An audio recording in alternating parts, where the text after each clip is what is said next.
ஆண்டவருடைய ஆவி என்மேல் உள்ளது, ஏனெனில் அவர் எனக்கு அருள் பொழிவு செய்துள்ளார். ஏழைகளுக்கு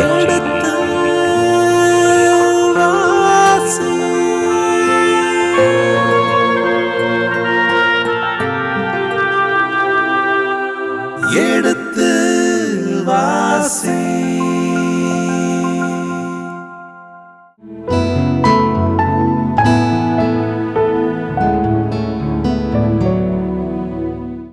அன்பிற்கினிய மாதா தொலைக்காட்சி நேயர்களே, இதுவரை எண்ணிக்கையினுடைய 10வது அதிகாரத்திற்கான தெளிவான விளக்கங்களை அருத்தந்தை ரேமண்ட் ஜோசப் அவர்கள் நமக்கு கொடுத்திருக்கிறார்கள். இனி 11வது அதிகாரத்திற்கான விளக்கங்களை கொடுக்க அருத்தந்தை அவர்கள் வந்திருக்கிறார்கள். அவர்களை அன்புடன் வரவேற்போம். வணக்கம் தந்தையே. வணக்கம் தந்தை. எண்ணிக்கை நூலினுடைய 11வது அதிகாரத்தை தொடங்குகின்றோம். இது நீங்கள் சொன்ன மாதிரி 2வது பிரிவினுடைய 2வது பகுதி. ஆமாம். அதை பற்றிய விளக்கங்களையும் அதனுடைய குறிப்புகளையும் கொடுத்தால் நலமாக இருக்கும். எண்ணிக்கை நூலுடைய 2வது பகுதி, 3 பகுதி இருக்கிறது என்று சொல்லியிருக்கிறோம். அதில் 2வது பகுதி தான் இப்பொழுது பார்த்து கொண்டு இருக்கிறோம். 10ஆம் அதிகாரம் 11ஆம் வசனத்திலிருந்து அதில் இது 2வது பகுதி. 2வது பகுதிக்கு நாம் கொடுத்திருக்க தலைப்பு என்னவென்றால் கீழ்ப்படியாமை கிளர்ச்சி தண்டனை. கீழ்ப்படியாமை கிளர்ச்சி தண்டனை. யாரு கீழ்ப்படியவில்லை, யார் கிளர்ச்சி செய்தார்கள், யாருக்கு தண்டனை கொடுக்கப்படுகிறது என்பதற்கான குறிப்புகள் இங்கே இருக்கிறது.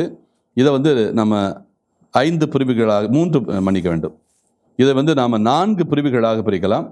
11ஆம் அதிகாரம் 1 முதல் 3, 11ஆம் அதிகாரம் 4 முதல் 15, 11ஆம் அதிகாரம் 16 முதல் 30, 11ஆம் அதிகாரம் 31 முதல் 35. 11ஆம் அதிகாரம் 1 முதல் 3 கிளர்ச்சி தண்டனை, மூசையின் இறைவேண்டல். பின்னர் ஆண்டவரின் செவிகளில் படுமாறு தங்கள் கடினப்பாடுகளை பற்றி மக்கள் முறையிட்டனர். ஆண்டவர் அதை கேட்டபோது அவருக்கு சினம் உண்டது. ஆண்டவரின் நெருப்பு அவருடைய பற்றி எரிந்தது. ஆக அவர்களுடைய கடினப்பாடுகளை பற்றி மக்கள் முறையிட்டனர். இதுதான் இந்த பகுதியினுடைய ஒரு கரு என்று சொல்லலாம். 11ஆம் அதிகாரத்தினுடைய கரு என்னவென்றால், 3 நாட்கள், நாம் முதல் அதிகாரத்தை பார்க்கிற போதே 3 நாட்கள் தான் ஆகியிருக்கிறது. ஆமாம், 3 நாட்கள் தான் பயணம் செய்யும். இதுவரை 1ஆம் அதிகாரம் முதல் 10ஆம் அதிகாரம் வரை எந்த குமுறல்களும் இல்லை, எந்த முறைப்பாடுகளும் இல்லை, எந்த முறுமுறுத்தல்களை பற்றியும் சொல்லவில்லை. இப்பொழுதுதான் முதலாக 3 நாட்கள் தான் தொடங்கி இருக்கிறார்கள். 3வது நாளே முறுமுறுப்புகள் வருகிறது, முரண்பாடுகள் வருகிறது, அவர்களுக்குள்ளே குழப்பங்கள் வருகிறது. இதற்கான ஒரு கருவாகத்தான் கடினப்பாடுகள். இந்த கடினப்பாடுகள் என்பது என்ன பொருள் கொள்வது?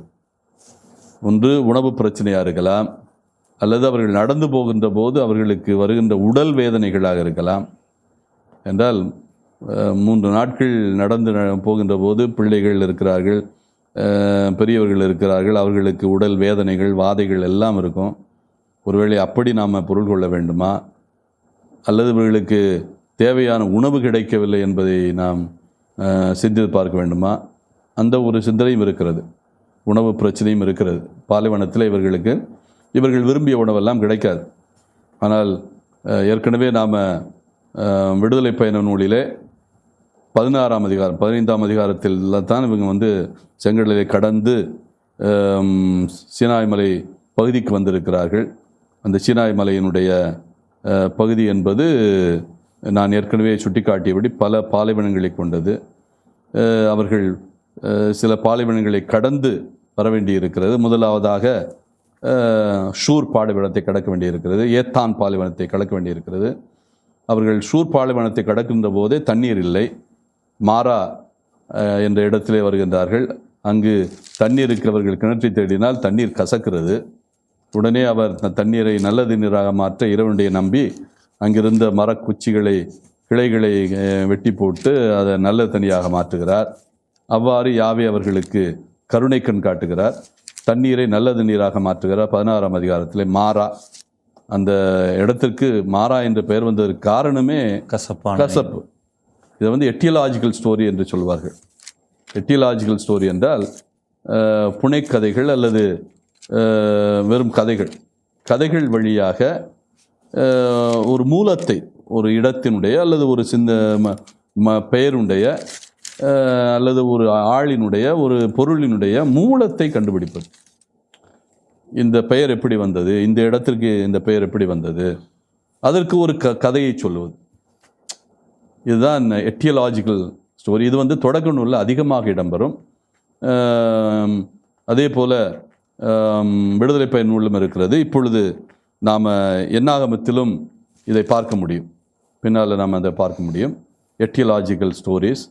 எட்டியலாஜிக்கல் என்றால் நான் சொன்னது போல புனைக்கதைகள் அல்லது சிறு கதைகள் வழியாக ஒரு இடத்தினுடைய பெயர் ஏன் வந்தது, அந்த பொருளுக்கு பெயர் ஏன் வந்தது என்பதை அடையாளம் காட்டுவது. உதாரணமாக நான் எடுத்துக்கொண்டோம் என்றால் தொடக்க நூலிலேயே ஒரு உதாரணம் இருக்கிறது. உதாரணமாக 28ஆம் அதிகாரம் தொடக்க நூல் 10 முதல் 17. அங்கே என்ன நடக்கிறது என்றால், யாக்கோப்பு தன்னுடைய மாமன் வீட்டுக்கு போகிறான், லாபான் வீட்டுக்கு போகிறான். போகிற வழியிலே இவன் அந்த ஷெக்கேமை வழியாக ஷெக்கேமிலிருந்து தான், அந்த பகுதியில் வழியாகத்தான் இவன் எப்ரோனிலிருந்து கிளம்புகிறான். எப்ரோனில் தான் இவனுடைய தந்தை தங்கியிருக்கிறார். அங்கிருந்து அவன் ஷெக்கேம் வழியாக செல்ல வேண்டும். ஷெக்கேம் வழியாக செல்லுகிற போது ஒரு இடத்துக்கு வருகிறான். அந்த இடத்துக்கு வருகின்ற போது அவன் தூக்கம் வருகிறது, படுக்கிறான், கனவு காண்கிறான். அந்த நேரத்திலே வானத்தூதர்கள் மேலும் கீழும் ஏணியிலே ஏறுவது போல இறங்குவது போல ஒரு காட்சி வருகிறது. அவன் காலையில் எழுந்து பார்க்கிறான். எழுந்து பார்க்கிற போது இவனுக்கு ஆச்சரியம், என்ன அருமையான இடம் இது, கடவுள் தங்குகிற இடம் போல இது. அதனால தான் வானத்தூதர்கள் மேலும் கீழும் ஏறி இறங்கி வருகிறார்கள். ஆனால் இதுக்கு நம்ம பெத்தேல் அப்படின்னு பேர் கொடுப்போம் அப்படின்னு சொல்லிட்டு பெத்தேல் என்று பெயர் கொடுக்கிறான். வேற ஒன்றும் இல்லை, அந்த ஊருக்கு பெத்தேல் பெயர் இருக்கிறது. அப்போ அந்த பெத்தேல் என்கிற பெயர் ஏன் வந்தது என்பதற்கு விவிலியம் ஒரு கதையை கொடுக்கிறது, ஒரு கதையை சொல்லுகிறது. அதான் எட்டியலாஜிக்கல் ஸ்டோரிஸ். ஓகே. இந்த கதை பெத் எல், பெத் என்றால் வீடு, எல் என்றால் இறைவன். இறைவனுடைய வீடு, யாவையுடைய வீடு, கடவுளுடைய வீடு. எனவே கடவுளுடைய வீடு என்கிற அந்த பெயருக்கு இந்த விவிலிய ஆசிரியர், அதாவது தொடக்க நூல் ஆசிரியர், இந்த கதையை சொல்லுகிறார். இப்படி யாக்கோப்பு கனவு கண்டான், நடந்து சென்றுகின்ற போது தங்குகின்ற இடத்திலே கனவு கண்டான். அந்த கனவிலே இப்படி வானதூதர்கள் ஏறுவதும் இறங்குவதுமா இருந்ததுனால இது கடவுளுடைய வீடாக இருக்க வேண்டும் என்று பெயர் சொன்னான் என்பது. இன்னொன்று கூட நம்ம தொடக்க நூலில் 3ஆம் அதிகாரத்தில் ஒரு நிகழ்வை பார்க்கலாம். தொடக்க நூலில் 3ஆம் அதிகாரம் 14ஆம் வசனத்தில் பாம்பு ஆதாமையும் ஏவாளையும் ஏமாற்றுகிறது. அப்போ கடவுளுக்கு முன்னால் எல்லாரும் போய் நிற்கிறாங்க, கையை கட்டி நிற்கிறாங்க. பாம்பு, ஏவாள், ஆதாம் எல்லாம் நிற்கிறார்கள். ஒவ்வொருத்தரையும் கூப்பிட்றாரு, நீ ஏன் செஞ்சா, நீ ஏன் செஞ்சா. ஒவ்வொருத்தரும் ஒவ்வொரு மேலே பழி போடுவாங்க. ஆதாம் ஏவாள் மேலே பழி போடுவான், ஏவாள் பாம்பு மேலே பழி போடுவாள். பாம்புக்கு யார் மேலே பழி போடணும்னு தெரியாது, யார் இல்லை, அதனால் அது சும்மா இருக்கும். கடவுள் ஒவ்வொருத்தரையும் தண்டிப்பார். கடைசியில் பாம்பை பார்த்து, நீ இப்படிப்பட்ட ஒரு ஏமாற்று வேலையை செய்தனால நீ இனிமேல் என்ன பண்ணுவாய், வயிற்றினால் ஊர்வாய். வேற ஒன்றும் இல்லை, இதுவும் ஒரு எட்டியலாஜிக்கல் ஸ்டோரி தான். அதாவது பாம்பு ஊர்ந்து போகிறது, ஆனால் பாம்புவை போல வலிமை மிக்க மிருகம் இல்லை. அந்த பாம்பு என்னென்ன செய்யும் என்று நமக்கெல்லாம் தெரியும். அந்த அளவுக்குன்னா பார்வோனே தன்னுடைய தலையில் பாம்பை வைத்திருக்கிறான். தலையில் ஏறக்குறைய அதிகாரம் கொடுப்பது போல, அவனுக்கு ஆட்சி அதிகாரம் கொடுப்பது போல பாம்பை தலையில் வைத்திருக்கிறான். அந்த அளவுக்கு வலிமையான ஒரு விலங்கு பாம்பு. அது ஊர்ந்து சென்றாலும் அதற்கு இந்த அளவுக்கு வலிமை இருக்கிறது. அப்படிப்பட்ட வலிமையுள்ள விலங்குக்கு காலில் இருக்கணும், அது ஏன் ஊர்ந்து போகுது? அப்போ ஊர்ந்து போவதற்கு ஒரு விளக்கம். என்ன விளக்கம்? ஏன் இந்த பாம்பு ஊர்ந்து போகுது? இவ்வளவு வலிமையுள்ள விலங்கு ஊர்ந்து போக காரணம் என்ன? ஏவாளை ஏமாற்றியது. ஏவாளை ஏமாற்றியதற்கு, முதல் மனிதர்களை ஏமாற்றியதற்கு தண்டனையாக இறைவன் கொடுப்பது என்ன? வலிமையுள்ள அந்த விலங்கு ஊர்ந்து போகிறது. அப்போ வலிமையுள்ள விலங்கு ஊர்ந்து போகிறதை மனிதன் பார்க்கிறான். அப்போ வலிமையுள்ள இந்த விலங்கு ஊர்ந்து போகிறது என்றால் அதற்கு என்ன காரணமாக இருக்க வேண்டும் என்று ஒரு கதை. இதுதான் எட்டியலாஜிக்கல் ஸ்டோரிஸ். எனவே அந்த நிலையில் தான் நாம் இந்த மாரா என்கிற அந்த இடத்தை நாம் சிந்தித்து பார்க்க வேண்டும் முடியும். மாராவிலே கசப்பு தண்ணீர் இருந்தது. அந்த தண்ணீரை மாற்றுகின்ற அந்த நிலையில் அது நல்ல தண்ணீர். அந்த நல்ல தண்ணீர் எப்படி வந்தது என்பதற்கு அல்லது கசப்பு தண்ணீர் ஏன் இருந்தது என்பதற்கு ஒரு எட்டியலாஜிக்கல் ஸ்டோரி, ஒரு கதையின் வழியாக அதை விளக்குகிறார் ஆசிரியர், இந்த புத்தகத்தினுடைய ஆசிரியர். எனவே அங்கிருந்து அவர்கள் நல்ல தண்ணியை பெற்று மீண்டும் வருகிறார்கள். உணவு இல்லை, மண்ணா பொழியப்படுகிறது, காடை கொடுக்கப்படுகிறது. இப்படி அவர்கள் விடுதலை பயண நூலிலேயே முரண்படுகிறார்கள். தொடங்கிய ஒரு மாதத்துக்குள்ளாகவே, நான் ஏற்கனவே சுட்டி காட்டினோம், அவர்கள் 1.5 மாதத்திற்குள் சீனாய் மலை அடிவாரத்துக்கு வந்து விட்டார்கள். இந்த 1.5 மாதத்துக்குள்ளாகவே போராட்டம், கிளர்ச்சி, முரண்பாடு, முறையீடு. அது விடுதலை பயண நூலோடு முடியவில்லை, இந்த என்னாகமத்திலும் தொடர்கிறது. சீனாய் மலை அடிவாரத்தோடு அவர்கள் நடந்து வந்த பாதையில் மட்டும் இது இல்லை, இனியும் தொடரும். இந்த சீனாய் மலை அடிவாரத்திலிருந்து அவர்கள் மோவாபு அந்த மலைப்பகுதி அல்லது மோவாபு சமவெளி பகுதியை அடையும் வரை இது தொடரும், முறையிட்டு கொண்டே இருப்பார்கள். அதற்கு ஒரு எடுத்துக்காட்டாகத்தான் இந்த பகுதி. எனவே கடினப்பாடுகள் பற்றி அவர்கள் முறையிடுகிறார்கள். அதுவும் கடினப்பாடுகள் பற்றி ஆண்டவரின் செவிகளில் படுமாறு. விவிலிய ஆசிரியர், எண்ணிக்கை நூல் ஆசிரியர் எப்படி சொல்றான்னு பாருங்க. ஆண்டவருடைய செவிகளில் படுமாறு முறையிடுகிறார்கள். ஆண்டவர் அதை கேட்டபோது அவருக்கு சினம் உண்டது. இந்த மக்களை இவ்வளவு நான் பாதுகாப்பாக அழைத்து வருகிறேன், ஒரு பாலைவனத்தில் இவர்களுக்கு மன்னாவை பொழிந்திருக்கிறேன், காடைகளை கொடுத்திருக்கிறேன், அப்படி இருந்து இவங்களுக்கு ஒரு பொறுமை இல்லையே, இந்த இருக்கிற பிரச்சனைகளை சமாளிக்கக்கூடிய அந்த பிரச்சனைகள் எப்படி வெளியேறுவோம் என்கிற அந்த சிந்தனை இல்லையே, இவர்கள் குறைகளை சொல்லுகிறார்களே, இவர்களை குற்றப்படுத்துகிறார்களே என்கிற அந்த நிலையில் சினம் மூழ்கிறது. அந்த சினம் ஆண்டவருக்கு மட்டும் இல்லையாம், யாருக்கும் இருக்குது. ஆண்டவருடைய நெருப்பு அவர்களுடைய பற்றி எரிந்தது. சினம் நெருப்பாக பற்றி இருக்கிறதாம். ஔவையார் சொல்லுவார், ஆறுவது சினம். சினத்தை என்ன பண்ணுவான்? ஆற்ற வேண்டும். சினத்தை ஆற்ற வேண்டும். எப்படி டீ ஆற்றுற மாதிரி ஆற்றுமா? அப்படிதான். ஆற்றுதல் என்றால், சினத்தை ஆற்றுதல் என்றால் சினத்தை அடக்குறதல்ல, கட்டுப்படுத்துறதல்ல. சினத்தை கட்டுப்படுத்துகிற போது அல்லது சினத்தை நாம அடக்குகிற போது ஒரு நாள் அது வெடிக்கும். அதான் நிலை. அடக்கி வைக்கிறதெல்லாம் ஒரு நாளைக்கு வெடிக்கக்கூடிய வாய்ப்புகள் இருக்கிறது. அது இரத்த அழுத்தமாக வெடிக்கலாம், அல்லது வேறு உடல் வலிகளாக அது வெளிப்படலாம். அது உளவியலும் நம்முடைய உடலியலும் அது இணைந்து செல்லக்கூடியதுதான். உளவியலில் இருக்கிற பல பிரச்சனைகள் நமக்கு உடலியலும் பாதிப்பை ஏற்படுத்தக்கூடியது. அது எல்லா இயல்பாக இருக்கிறது. ஆனால் இந்த கோபத்தை என்ன செய்ய வேண்டும்? சினத்தை என்ன செய்ய வேண்டும்? ஆற்ற வேண்டும். மத்தேயு நற்செய்தி 5ஆம் அதிகாரம் 21ஆம் வசனம் சினம் கொள்ளாதே என்கிறது.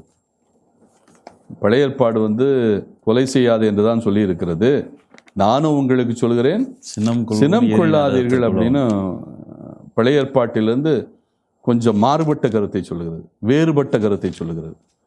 முரண்படுகின்ற கருத்தை அல்ல, வேறுபடுகின்ற கருத்தை சொல்லுகிறது, மாறுபாடான கருத்தை சொல்லுகிறது. சினம் கொள்ளாதே, தண்டனை தீர்ப்பு. எனவே சினம் கொள்ளாதே என்றால் என்ன பொருள்? சினத்தை கட்டுப்படுத்துவதா? கோபத்தை அடக்குவதா? ஆத்திரக்காரனுக்கு புத்தி மட்டு என்று சொல்வார்கள். ஆத்திரப்படுகிறவன், கோபப்படுகிறவன் புத்தி மட்டு என்று சொல்வார்கள். அப்படின்னா இந்த சினத்தை என்ன பண்ணணும்? சினத்தை வடிகாலாக நாம் மாற்ற வேண்டும், அதை வேறு வழிகளில் மாற்ற வேண்டும், சினத்தை ஆற்ற வேண்டும். ஆனால் ஔவையார் என்ன வழி சொல்கிறான்னா, நீ சினத்தை ஆற்று என்றால் அவர் கொடுக்கின்ற அந்த விளக்கம் என்னவென்றால், ஆற்றுதல் என்பதற்கு சினத்தை சாம்பலாக்கு. சினத்தை சாம்பலாக்கு. சாம்பலாக்குனா என்ன? இன்றைக்கு நமக்கு அடுப்புகள் இல்லாதனால அது என்ன சாம்பலாக்குறதுனா என்னன்னு தெரியல. நம்ம பயன்படுத்துவது எல்லாமே எரிச்சு சாம்பல் ஆயிடுது. நாம் பயன்படுத்துவது எல்லாமே கேஸ் சிலிண்டர்கள். அதனால் நமக்கு சாம்பலாக்குதல் என்றால் என்ன என்று தெரியவில்லை. சாம்பலாக்குதல் என்றால் நெருப்பு வைக்கிறோம், கறிக்கட்டை இருக்கிறது, நெருப்பு வைக்கிறோம், விறகை வைத்து நெருப்பு இருக்கிறோம். அப்போ சமையலெல்லாம் முடிந்து விட்டது, ஆனால் நெருப்பு இருந்து கொண்டே இருக்கும். வீட்டில் என்ன செய்வார்கள்? தண்ணியை ஊற்றி நெருப்பில் தண்ணியை ஊற்றுவாங்க. ஊற்றின உடனே என்ன நடக்கும்? ஒரு குஷ்ன்னு ஒரு சவுண்டு வரும். இப்போ நெருப்பிலே தண்ணீரை ஊற்றினால் அது ஒரு பெரிய சத்தத்தோடு அந்த நெருப்பு அணையும். ஆனால் நெருப்பு அணைந்து விடும். மீண்டும் அந்த கறிக்கட்டையில் என்ன உருவாக்கலாம்? சாம்பல், நெருப்பு உருவாக்கலாம். அந்த கறிக்கட்டை நெருப்பை இன்னும் உருவாக்குவதற்கு வாய்ப்புள்ள கட்டை, எப்பவும். ஆனால் நீங்கள் சமைத்து விடுங்கள், அந்த நெருப்பை அப்படியே விட்டு விடுங்கள். 2 மணி நேரம் கழித்து நீங்கள் போய் திரும்ப அந்த அடுப்பில் போய் பாருங்க, அது நெருப்பு கட்டையாக இருக்காது, சாம்பலாக இருக்கும். அந்த சாம்பல்லேருந்து நீங்கள் மீண்டும் நெருப்பை உருவாக்க முடியுமா? முடியாது. நல்ல விளக்கம். சாம்பல் தான். அப்போ இந்த நெருப்பு கட்டை நெருப்பை உருவாக்கக்கூடிய வாய்ப்புகளை இழந்து விட்டது, அது சாம்பலாகிவிட்டது. இனி நெருப்பு உருவாக்கக்கூடிய சூழலே இல்லை. இந்த நெருப்பு என்பதுதான் சினம். அந்த சினம் அந்த கட்டையில் மீண்டும் சினத்தை உருவாக்கக்கூடிய, நம்முடைய உடலில் சினத்தை உருவாக்கக்கூடிய வாய்ப்பை இழந்து விடுகிற போது சாம்பல். ஔவையார் சொல்லுவது அதுதான். நீ சினத்தை ஆற்று என்றால் சினத்தை சாம்பலாக்கு. நீ கறிக்கட்டையா வச்சிருந்தீங்கன்னா அதுக்கு வாய்ப்பு இருக்கு. பல நேரங்களில் நாம் கறிக்கட்டையை வைத்துக்கொண்டே இருக்கிறோம். சினத்தை உருவாக்கக்கூடிய வாய்ப்புகளை அடக்கி வைப்பது என்றால் கறிக்கட்டை உள்ளே இருக்கிறது என்று பொருள். அந்த கறிக்கட்டையிலிருந்து அதை சாம்பலாக்கி விட்டோம். அதனால தான் பல நம்ம விபூதி புதன் என்று, திருநூற்று புதன் என்று தலையில் சாம்பலை தடவுகிறோம். அதாவது சினத்தை எல்லாம் நாங்கள் விட்டு விடுகிறோம், சாம்பலாக்கி விட்டோம். இந்த சாம்பலாக்கி விட்டதுனால இனி எங்களுக்கு மாற்றங்கள் தான். இனி எங்களுக்கு சினம் கொள்ளக்கூடிய வாய்ப்புகளோ அல்லது நாங்கள் மற்றவர்களை எதிர்க்கக்கூடிய, எதிரிகளாக பார்க்கக்கூடிய வாய்ப்புகளோ இல்லை என்பதை சுட்டி காட்டுகிறது. இந்துக்களும் சாம்பலை பயன்படுத்துகிறார்கள். எல்லாரும் சாம்பலை பயன்படுத்துகிற நோக்கம் அதுதான். நாங்கள்லாம் சாம்பலுக்கு சமம், ஒன்றுமில்லாமைக்கு சமம். எனவே இந்த சினம், இப்போ இறைவனே சினம் கொள்ளுகிறார். ஆனால் இறைவனுடைய சினம் என்பது வேறு வகையான சினம், அறச்சினம். சினத்திலே அழிவு சினம் இருக்கிறது, அறச்சினம் இருக்கிறது. நாம் பல நேரங்களில் கொள்ளுவது அழிவு சினம். அந்த அழிவு சினத்தைத்தான் நான் ஔவையாருடைய உதாரணத்தை சொல்லி உங்களுக்கு விளக்குகிறேன். 6வது சினம். அப்படி என்றால் அறச்சினம் என்பது ஒரு தீமை நடக்கிற போது, ஒரு அநீதி நடக்கிற போது நமக்கு ஏற்படுகிற இயல்பான ஒரு கோபம், அதை மாற்ற வேண்டும் என்கிற ஒரு ஆர்வம், இவர்களை மாற்றிக்கொண்டு வர வேண்டும் என்கிற ஒரு ஆதங்கம். இறைவனுக்கு இருப்பது அதுதான். இந்த மக்களை மனமாற்ற வேண்டும், இந்த மக்களை திசை திருப்ப வேண்டும், இந்த மக்களுக்கு சரியான வழி காட்ட வேண்டும் என்கிற ஒரு சிந்தனை. எனவே இதை அறச்சினமாகத்தான் பார்க்க வேண்டும், அழிவு சின்னமாக நம்ம பார்க்கக்கூடாது. அப்போது அதாவது ஆண்டவருக்கு மட்டும் சினம் வரவில்லை, அது மோயிசனுக்கும் அந்த பாதிப்பை ஏற்படுத்தது. மோயிசனும் அதற்காக வருத்தப்படுகிறார். அப்போது மக்கள் மோசேயிடம் அழுதனர். எதுக்காக அழுகின்றனர்? அப்போது மக்கள் மோசேயிடம் அழுதனர். மோசே ஆண்டவரிடம் மன்றாடவே நெருப்பு அணைந்தது. அதாவது ஏற்கனவே அந்த சினத்தினால் அந்த பாளையத்தினுடைய கடைக்கோடி பகுதி சிலவை எரிந்து விட்டது. அதனால மக்கள் போய் மோசையிட்ட அழுகுறாங்க. மோசே திருப்பியும் கடவுள்கிட்ட வேண்டுறாரு. இது வழக்கமாக உள்ள பாளையத்தினுடைய கடைக்கோடி அவர் நினைத்திருந்தால் பாளையம் முழுவதையும் அழித்திருக்க முடியும். பாளையம் முழுவதையும் அழித்திருக்க முடியும். ஆனால் இறைவன் அவர்களுக்கு ஒரு அடையாளம் தான் காட்டுகிறார். ஏதோ ஒரு இடத்துல லேசா ஒரு நெருப்பு உண்டு. எனவே பாளையத்தினுடைய கடைக்கோடியில் ஒரு இடத்திலே நெருப்பு பிடிக்கிறது. அந்த நெருப்பை அணைக்க வேண்டும் என்று, இவருடைய கோபத்தை தணித்து கொண்டு இந்த மக்கள் மீது கருணை காட்ட வேண்டும் என்று மோசே இறைவனை இறைவேண்டல் செய்கிறார். உடனே இறைவன் அந்த நெருப்பை நெருப்பை அணைக்கிறார். அந்த நெருப்பு அணைந்து போகிறது. இந்த மக்களுக்கு ஒரு வாய்ப்பு, இவர்கள் மனம் மாற வேண்டும் என்ற வாய்ப்பு. அதனால அந்த இடத்திற்கு என்ன பெயராம்? தபேரா. இதுதான் எட்டியலாஜிக்கல் ஸ்டோரி. ஸ்டோரி. ஏன் இந்த இடத்திற்கு தபேரா என்று வந்தது? ஆண்டவரின் நெருப்பு அவரிடம் எரிந்து கொண்டிருந்தது. அதற்கு ஒரு சிறிய புனைக்கதையாக இருக்கலாம், அல்லது ஒரு நிகழ்ச்சியாக, மூலக்கதை. இந்த மூலக்கதையை சொல்லி இந்த தபேரா என்கிற பெயர் இதற்கு வந்ததற்கு காரணம் எரிந்து கொண்டிருக்கிறது. நீங்கள் அடிக்குறிப்பு இருக்கிறது, எபிரேயத்தில் எரிந்து கொண்டிருப்பது என்பது தபேரா என்பதனுடைய பொருள். ஆண்டவருடைய நெருப்பு அவர்களிடத்தில் இருந்தது, எரிந்தது. அந்த நெருப்பு இப்பொழுது அணைக்கப்பட்டு விட்டது. எனவே அவர்களுக்கு கிளர்ச்சி இருந்தது, அவர்களிடத்தில் கிளர்ச்சி செய்தார்கள். தண்டனையை இறைவன் கொடுக்கிறார், மோயிசன் வேண்டுகிறார். இறைவேண்டல் செய்கின்ற போது அந்த தண்டனைக்கு இறைவன் ஒதுக்கிவிட்டு, தண்டனை ஒதுக்கிவிட்டு வழிகாட்டுகிறார், இரக்கம் காட்டுகிறார். இவர்கள் மீண்டும் பயணத்தை தொடங்குகிறார்கள். மனம் மாறினார்களா? தங்களுடைய அந்த முறுமுறுத்தலையும் முரண்படுவதையும் கிளர்ச்சி செய்வதையும் இறைவனுடைய வார்த்தைக்கு கீழ்ப்படியாமையும் அவர்கள் நிறுத்தி கொண்டார்களா? தள்ளி போட்டார்கள். அதை தொடர்ந்து பார்ப்போம். கீழ்ப்படியாமை, கிளர்ச்சி, தண்டனை. இந்த பகுதி 11ஆம் அதிகாரத்தினுடைய பகுதியாக இருக்கிறது. இது என்னாகமத்தினுடைய 2வது பிரிவின் 2வது பகுதி. இந்த 2வது பகுதியில் முதல் பகுதியை இதுவரை நாம் பார்த்திருக்கிறோம். கிளர்ச்சி, தண்டனை, மூசையின் இறைவேண்டல் என்கிற அந்த பகுதியை பார்த்திருக்கிறோம். இப்போ 2வது பகுதி, இறைச்சிக்காக கதறல், மோசே யாவையிடம் பரிந்து பேசுதல். ஏற்கனவே நாம் 1 முதல் 3 வசனத்தில் யாவைக்கு சினம் உண்டது, அதே போல் நெருப்பு, இறைவனுடைய நெருப்பு, யாவையினுடைய நெருப்பு அவர்களுடைய பற்றி எரிந்தது. இவர்கள் கடின பாடுகளை பற்றி அங்கே மோசே யாவை இடத்திலே முணுமுணுத்தார்கள் என்றெல்லாம் பார்த்தோம். கடின பாடுகள் என்பதற்கு என்ன காரணமாக இருக்கலாம், என்ன விளக்கமாக இருக்கலாம் என்பதைத்தான் இங்கே விளக்குகிறார்கள். 4ஆம் வசனத்திலிருந்து 15, இறைச்சிக்காக கதறல். அப்போ அவங்களுடைய பிரச்சனையே உணவு பிரச்சனை தான். மனிதனுடைய பிரச்சனை பாதி பிரச்சனை. அவர்களுக்கு இறைச்சி இல்லை.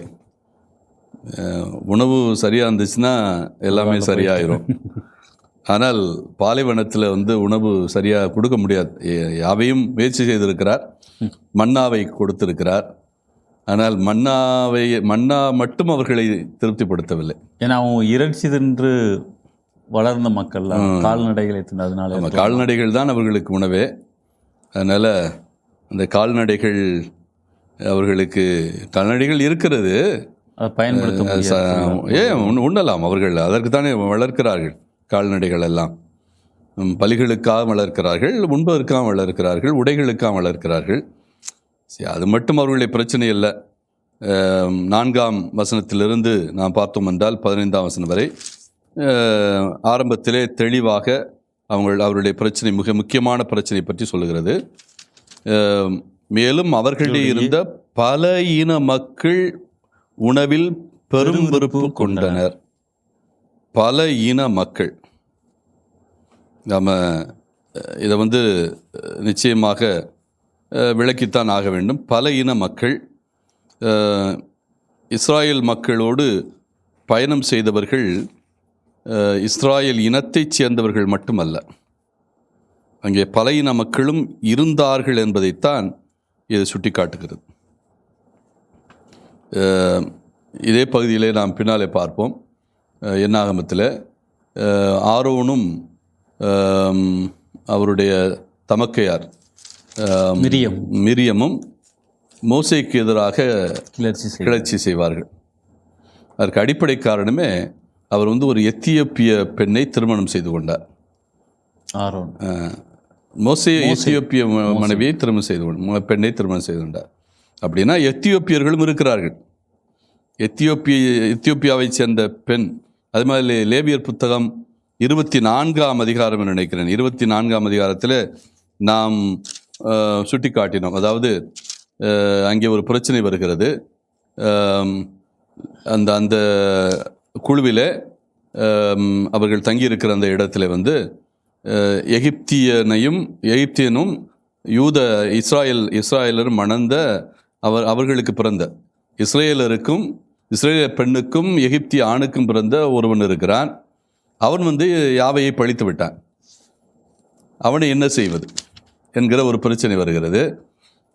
இறுதியிலே மோசே வந்து அவனை கொல்ல வேண்டும் என்கிற முடிவுக்கு வருகிறார். 24ஆம் அதிகாரம் லேவியர் புத்தகத்தில். அப்படி என்றால் இவர்களெல்லாம் ஒரு இனம் அல்ல, ஒரே இனத்தைச் சேர்ந்தவர்கள் அல்ல, பல இனங்கள் இங்கே இருக்கிறார்கள் என்பதைத்தான் இது சுட்டி காட்டுகிறது. நாம் ஏற்கனவே இதை பற்றிய குறிப்பு பார்த்திருக்கிறோம். இந்த எகிப்து நாட்டிலிருந்து பாலைவனத்துக்கு மோசேயுடைய தலைமையின் கீழ் வந்தவர்கள் வந்து யாக்கோப்பினுடைய புதல்வர்கள் மட்டுமல்ல. யாக்கோபுடைய புதல்வர்கள் 12 பேர் தான் போகிறார்கள் அங்கே. அவர்கள் மட்டும்தான் மோசேயால் வழிநடத்தப்படுகிறார்கள் என்று நாம் வழக்கமாக சொல்லி வருகிறோம். ஆனால் அப்படியல்ல. நாம் ஏற்கனவே ஒரு விளக்கம் சொல்லியிருக்கிறோம். ஹபிருக்கள். இந்த ஹபிருக்கள் என்றால் யார் யார் அடிமைப்பட்டு கிடந்தார்களோ அத்தனை பேரையும் குறிக்கும். மத்திய ஆசியாவிலிருந்து வந்த இங்கே குடியேறிகள் இருக்கிறார்களா, வந்தேரிகள் என்று. அந்த வந்தேரிகள் அத்தனை பேரையுமே அது குறிக்கும். எகிப்து நாட்டில் குடியேறுவர்கள் யாக்கோபினுடைய பிள்ளைகள் மட்டுமல்ல. அவர்களும் இங்கே வருகிறார். அவர்களுக்கும் விடுதலை தேவைப்படுகிறது. என்றால் யாவை தனித்தெல்லாம் எடுக்க முடியாது. அடிமைகளில் இவர்கள் இஸ்ராயலர்கள், இவர்கள் வந்து வேறவர்கள் என்றெல்லாம் பிரித்து பார்க்க முடியாது. அடிமைகள் என்றால், ஏழைகள் என்றால் எல்லாரும் ஏழைகள். யார் யார் ஏழைகளோ அத்தனை பேரும் ஏழைகள் தான். அவர்களுக்கு வந்து இனமும் கிடையாது, பிரிவும் கிடையாது, எல்லாரும் ஒன்று தான். அந்த பார்வை தான் யாவையுடைய பார்வை. அந்த அடிப்படையில் தான் இங்கே இந்த ஹபிருக்கள் என்பவர்களில் அடிமைகள் இருக்கிறார்கள், வேலையாட்கள் இருக்கிறார், பணியாள்கள் இருக்கிறார்கள், கூலி ஆட்கள். அதே போல இஸ்ராயலின் வழிமுறையினரும் இருக்கிறார்கள். எல்லாரையும் இந்த அடிமைகள் என்கிற சொல் குறிக்கும், ஹபிருக்கள் என்கிற சொல் குறிக்கும். ஆனால் இஸ்ராயல் மக்களுக்கு இருக்கிற யாவை பற்றி சிந்தனை வந்து எல்லா இன மக்களுக்கும் இருக்கிறதா என்றால் அது ஒரு கேள்வி. எகிப்து நாட்டு அடிமைகளை கூட இது குறிக்கும். எகிப்திய அடிமைகளை, அந்த நாட்டிலே பிறந்து வளர்ந்த அடிமைகளை கூட குறிக்கும். அப்போ அவங்களுக்குள்ளே ஒரு பிரச்சனை இருக்கிறது. யாவையினுடைய அந்த உணவை ஒருவேளை இஸ்ராயல் உடைய சந்ததியினர், இஸ்ராயல்னால் யாக்கோபுடைய சந்ததியினர் ஏற்றுக்கொண்டிருக்க வாய்ப்பு இருக்கிறது. பிற இன மக்கள் இவர்களோடு ஏழைகளாக வந்திருக்கிறார்களவா, அல்லது அடிமைகளாக வந்திருக்கிறார்களவா, அவர்கள் வந்து இந்த உணவை ஏற்றுக்கொள்கிறார்களா அப்படின்னு சொல்றது அந்த கேள்வி இருக்கிறது. எதற்காக நான் இதை சொல்லுகிறேன் என்றால், நாம் இந்த யார் இங்கே கிளர்ச்சி செய்தது அப்படிங்கிற போது நாம் அதில் சில விளக்கங்களை சொல்லித்தான் ஆக வேண்டும். 11ஆம் அதிகாரம் 20ஆம் வசனத்தை பாருங்கள். 11ஆம் அதிகாரம் 20ஆம் வசனம். அது உங்கள் மூக்கில் வெளிவந்து உங்களுக்கு திகட்டி போகும் வரை 1 மாதம் முழுவதும் உண்பீர்கள். ஏனெனில் உங்களிடையே இருக்கும் ஆண்டவரை நீங்கள் புறக்கணித்து விட்டீர்கள். விடுதலை பயணம், விடுதலை பயணத்தில் இந்த பல்வேறு இடங்களிலே கிளர்ச்சிகள் நடக்கும். அந்த கிளர்ச்சிகள் வந்து பல கேள்விகளாக வரும். அதே அடிப்படையில் தான் 11ஆம் அதிகாரம் 20ஆம் வசனத்திலே ஏன் நாங்கள் எகிப்திலிருந்து வந்தோம், அந்த 20ஆம் வசனம் வந்து முடிகிற போது ஏன் நாங்கள் எகிப்திலிருந்து வந்தோம் என்ற கேள்வியை கேட்கிறார். அவர் முன் இங்கே வந்து ஏற்கனவே இவர்கள் விடுதலைக்காக வந்திருக்கிறார்கள், விடுதலையாகி வந்திருக்கிறார்கள். அந்த விடுதலையாக வந்தவர்களில் கூட இன்னும் என்ன கேள்வி வந்துவிட்டு இருக்கிறது, ஏன் நான் எகிப்திலிருந்து ஏன் வந்தோம், எங்களை ஏன் இந்த பாலைவனத்தில் கொண்டு வந்திருக்கிறீர் என்று மோசே மேலே அடுக்கி கொண்டே போகிறார்கள். அதே மாதிரி 14:2 எடுங்கள். 14:2 எகிப்து நாட்டில் நாங்கள் இறந்திருந்தால் எவ்வளவோ நலம். பாருங்க, இந்த அளவுக்கு வந்து எகிப்து இவர்களை, எகிப்தில் இருக்கணுங்கிற அந்த ஆவல் இவர்களை தூண்டி இருக்கிறது. இன்னொன்று அதே மாதிரி 20:5 எண்ணிக்கை நூல் 20:5. இந்த கொடிய இடத்துக்கு அழைத்து வர எங்களை எகிப்திலிருந்து வெளியேற பண்ணினது ஏன், எங்களை எகிப்திலிருந்து வெளியேற பண்ணினது ஏன் என்று கேட்கிறார்கள். என்னாகமத்தில் மட்டுமல்ல, விடுதலை பயண நூல்லையும் இருக்கிறது. விடுதலை பயண நூல் 14ஆம் அதிகாரம் 11. அதாவது இப்போ தான் முதல் வெளியே இருக்கிறார். 14ஆம் அதிகாரத்தில் தான் இவர்கள் வெளியேறுவதே. 12ஆம் அதிகாரத்தில் பாஸ்கா முடிகிறது. பாஸ்கா முடிந்து இவர்கள் வெளியேறுகிறார்கள்.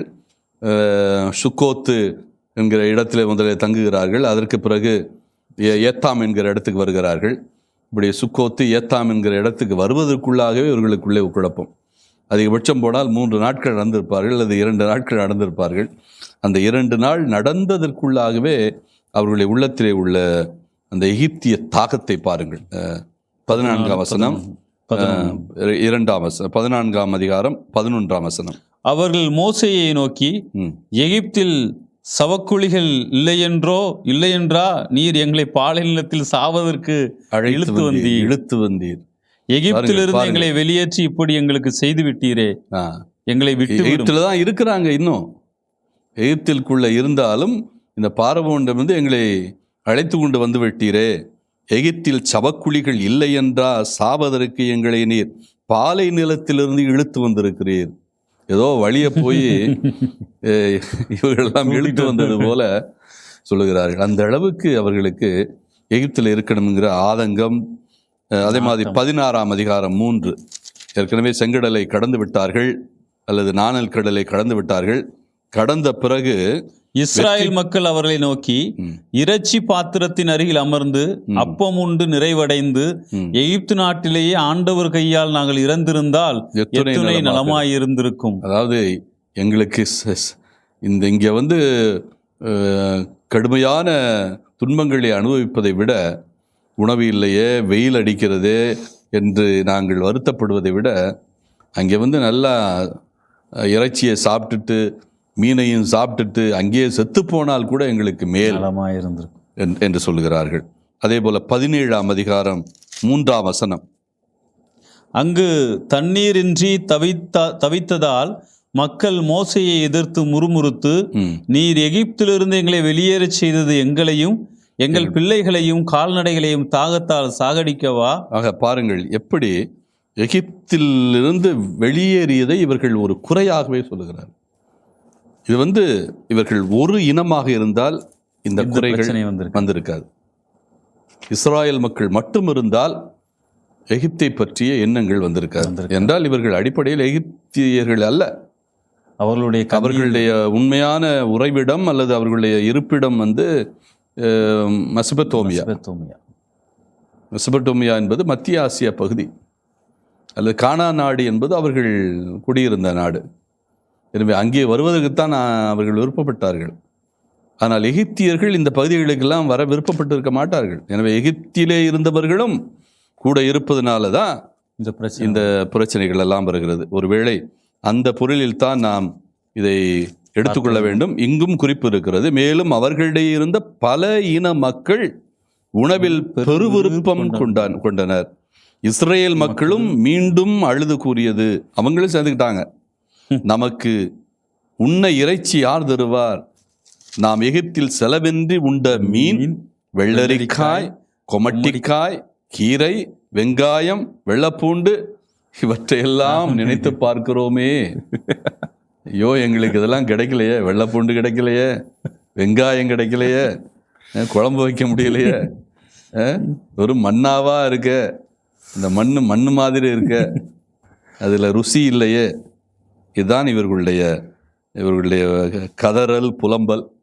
எங்களுக்கு வந்து நாக்கு ருசியாக உரைப்பாக சாப்பிட முடியலையே அப்படிங்கிற ஒரு ஆதங்கம்.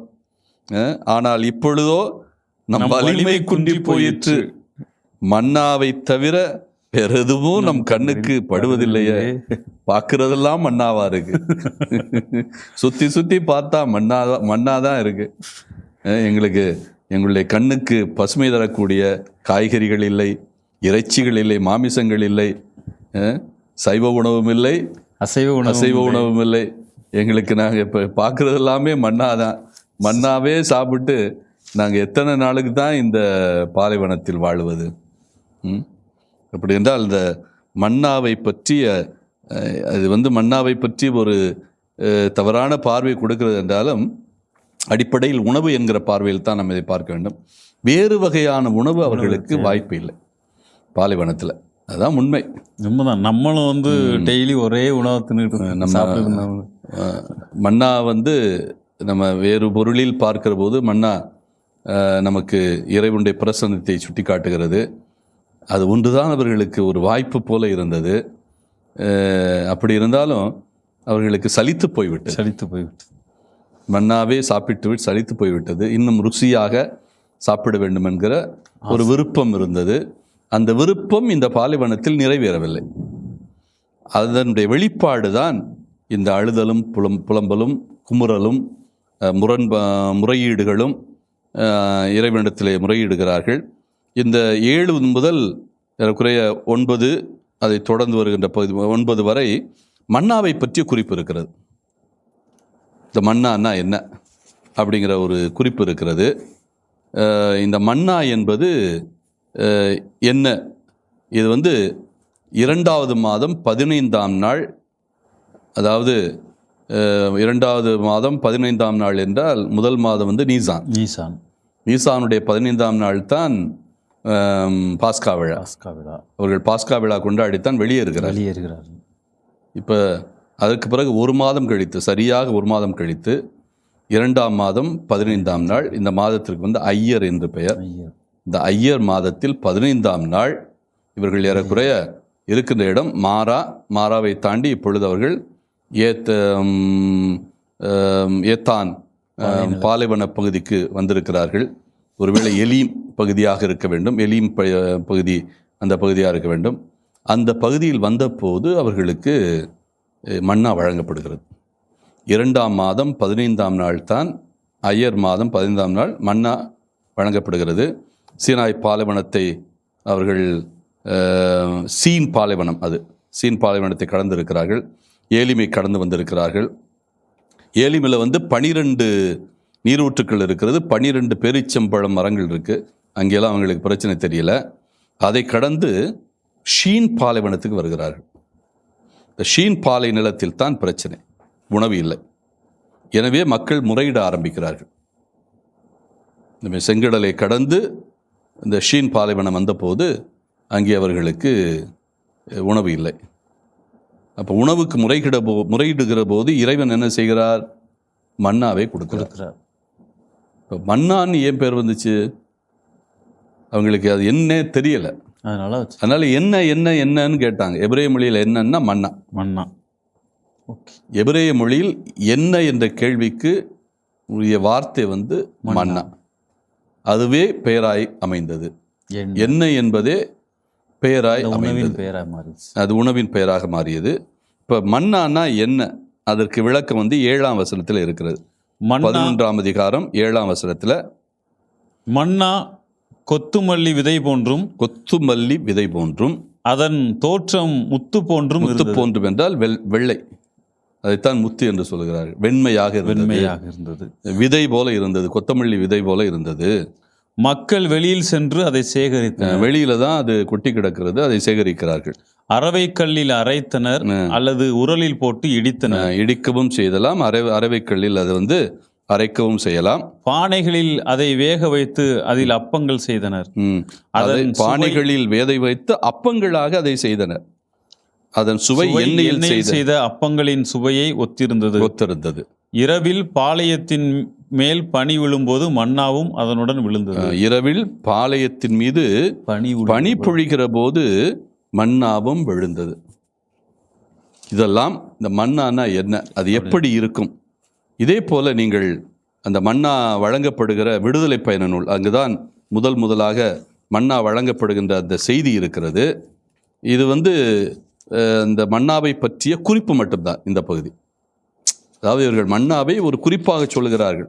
இந்த மன்னா மட்டும்தானே எங்களுக்கு கிடைக்குது. அந்த நேரத்தில் என்னாகம ஆசிரியர் என்ன பண்ணுகிறார்? மன்னாவை பற்றி விளக்கம் சொல்லுகிறார்.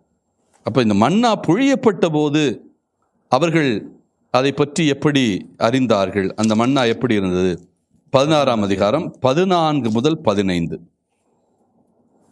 14 முதல் 15. பனிப்படலம் மறைந்தபோது பாலை நிலப்பரப்பின் மேல் மென்மையான தட்டையான மெல்லிய உறைபனி போன்ற சிறிய பொருள் காணப்பட்டது. அதாவது அங்கே பனிப்படலம் பரவி இருக்கிறது.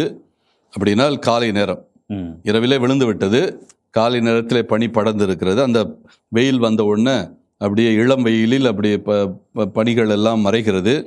அப்படி பனிகள் எல்லாம் மறைகின்ற போது தரை முழுவதும் என்ன கிடக்கிறது? மென்மையான தட்டையான மெல்லிய உறைபனி போன்ற சிறிய பொருள். அதாவது கொத்தமல்லி விதை போல, அதான் மெல்லிய உறைபனி போல சிறிய பொருள் கிடைக்கிறது. இஸ்ராயேல் மக்கள் அதை பார்த்துவிட்டு ஒருவரை ஒருவர் நோக்கி மன்னா என்றனர். என்ன என்ன என்ன என்றனர். ஏனெனில் அது என்ன என்று அவர்களுக்கு தெரியவில்லை. அப்போது மோசே அவர்களை நோக்கி, ஆண்டவர் உங்களுக்கு உணவாக தந்த அப்பம் இதுவே, வானத்திலிருந்து உணவாக தந்த அப்பம் இதுதான் என்று சொல்லுகிறார். அதே மாதிரி 16ஆம் அதிகாரம் 16 நீங்கள் பார்த்தீர்கள் என்றால் இந்த மன்னா 36ஆம் அதிகாரம் வரை இந்த மன்னாவை பற்றிய விளக்கங்கள் எல்லாம் இருக்கிறது. அந்த மன்னா எவ்வளவு சேகரிக்க வேண்டும், அந்தந்த வீட்டிற்கு தேவையான அளவு தான் மன்னா சேகரிக்க வேண்டும். அதுக்கு மேலே சேகரிக்கக்கூடாது. 6 நாட்கள் சேகரிக்க வேண்டும். 6ஆம் நாள் 7ஆம் நாளுக்கும் சேர்த்து சேகரிக்க வேண்டும். ஆனால் 6ஆம் நாள் அந்த 6 நாட்களும் நீங்கள் அந்த ஒவ்வொரு நாளுக்கும் தான் சேகரிக்கணும். 2ஆம் நாளுக்கும் சேர்த்து சேகரிப்போம் என்று சேகரித்தால் அது அழுகி போய்விடும், புழு வைத்து விடும்.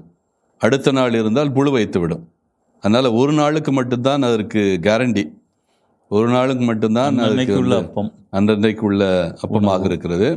அது வெயில் ஏற ஏற உருகி போய்விடும். ஆக இந்த செய்திகள் எல்லாம் இந்த மன்னாவை பற்றிய செய்திகளாக இருக்கிறது. ஒரு நாளைக்கு மேல் அந்த மன்னாவை வைத்திருக்க முடியாது. இந்த மன்னா என்றால் எதுவாக இருக்கலாம்? அதாவது மன்னா கீழே கிடைக்கிது, தேன் போல இருக்கிறது, தேனின் சுவையை போல இருக்கிறது. அப்படியெல்லாம் இப்போ நம்ம இந்த 2 பகுதியிலும் பார்த்தோம், விடுதலை பயனூலும் பார்த்தோம், என்னாகமத்திலும் பார்த்தோம். இந்த மன்னா என்பது எப்படி புரிந்து கொள்வது? இதற்கு அறிவியல் பூர்வமான சில விளக்கங்களை தந்திருக்கிறார்கள். உதாரணமாக யோசேப்பூஸ் என்கிற யூத வல்லுனர், இயேசுவினுடைய சமகாலத்தவர் என்று கூட சொல்லலாம். ஆனால் இயேசுவை அறிந்தாரா என்பது இல்லை. ஆனால் ஏறக்குறைய முதல் நூற்றாட்டைச் சேர்ந்த வரலாற்றாசிரியர், யூத வரலாற்றாசிரியர். அவர் 2 புத்தகங்கள் எழுதியிருக்கிறார். ஒன்று இந்த ஆன்டிகுட்டிஸ் ஆஃப் ஜூஸ், அதாவது யூதர்களுடைய வரலாறு என்கிற ஒரு புத்தகத்தை எழுதியிருக்கிறார். யூத போர் என்கிற புத்தகத்தை எழுதியிருக்கிறார். இந்த ஜூயிஷ் வார் அப்படிங்கிற புத்தகம். இது முதல் நூற்றாண்டு புத்தகம். அவர் எழுதிய போது அவர் யூதராக இல்லை, ரோமை போர் வீரராக இருந்தார். அதாவது 67லேருந்து 70 வரை ரோமை படைகள் எருசலேமை சுற்றி வளைத்த போது இவர் ரோமையருக்கு எதிராக போரிடுகிறார். ஒரு படைக்கு, கலிலேயாவில் ஒரு படைக்கு தலைவராக இருக்கிறார். ஆனால் இடையில் என்ன பண்ணுறாரு? முழுவதுமாக தன்னுடைய படைப்பிரிவை முழுவதுமே எதில் போய் சேர்த்துறாரு? ரோமை ஆர்மியோடு, படையோடு சேர்த்து கொள்கிறார். வெஸ்பாசியன் அப்பொழுது படையை தலைமையேற்று நடத்தி கொண்டிருக்கிறான். அந்த படையோடு சேர்த்து கொண்டு யூதர்களுக்கு எதிராக போரிட ஆரம்பிக்கிறார். அதன் பிறகு அவர் ரோமைக்கு செல்கிறார். ரோமைக்கு சென்ற பிறகு இந்த எருசலேம் அழிந்து விட்டது. எருசலேமுடைய ஆலயமும் உடைத்து நொறுக்கப்பட்டு விட்டது. அங்கு வாழ்ந்த மக்கள் எல்லாம் இறந்து விட்டார்கள். இப்பொழுது இந்த ரோமைக்கு சென்ற பிறகு இவர் 2 புத்தகங்களை எழுதுகிறார். ஒன்று யூதப்போர், இன்னொன்று யூத வரலாறு, த ஆன்டிகுட்டிஸ் ஆஃப் ஜூஸ். அதே மாதிரி யூதர்களுடைய ஜூயிஷ் வார், இந்த 2 புத்தகத்தை எழுதுகிறார்.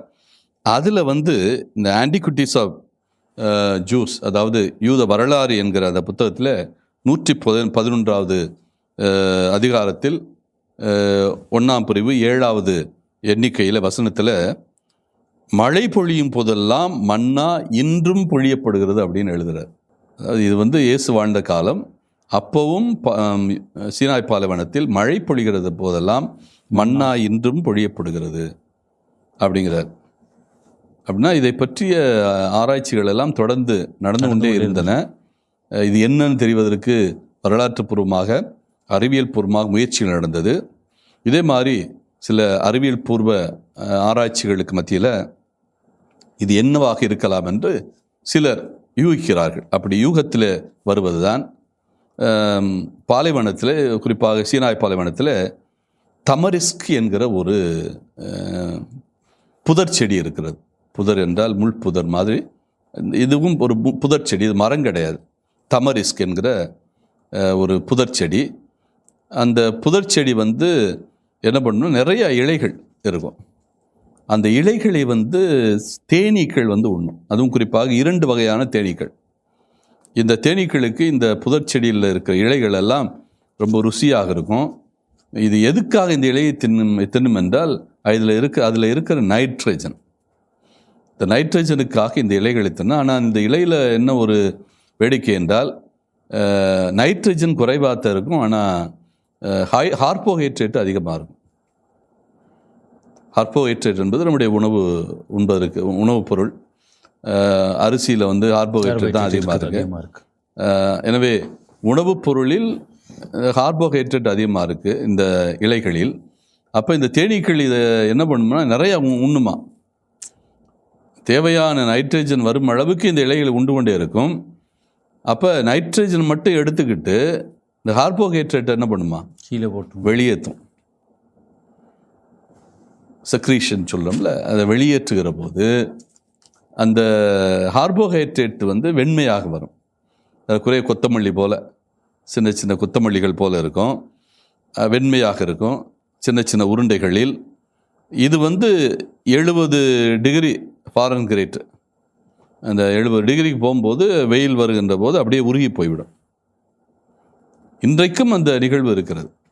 இதே மாதிரி இந்த 2 வகை தேனீக்கள் தமரிஸ்க் என்கிற செடியுடைய புதர் செடியுடைய இலைகளை தின்றுவிட்டு ஒரு பிசின் போல அந்த கார்போஹைட்ரேட்டை வந்து சின்ன சின்ன முட்டை வடிவத்தில் போட்டுகிட்டே போகும்.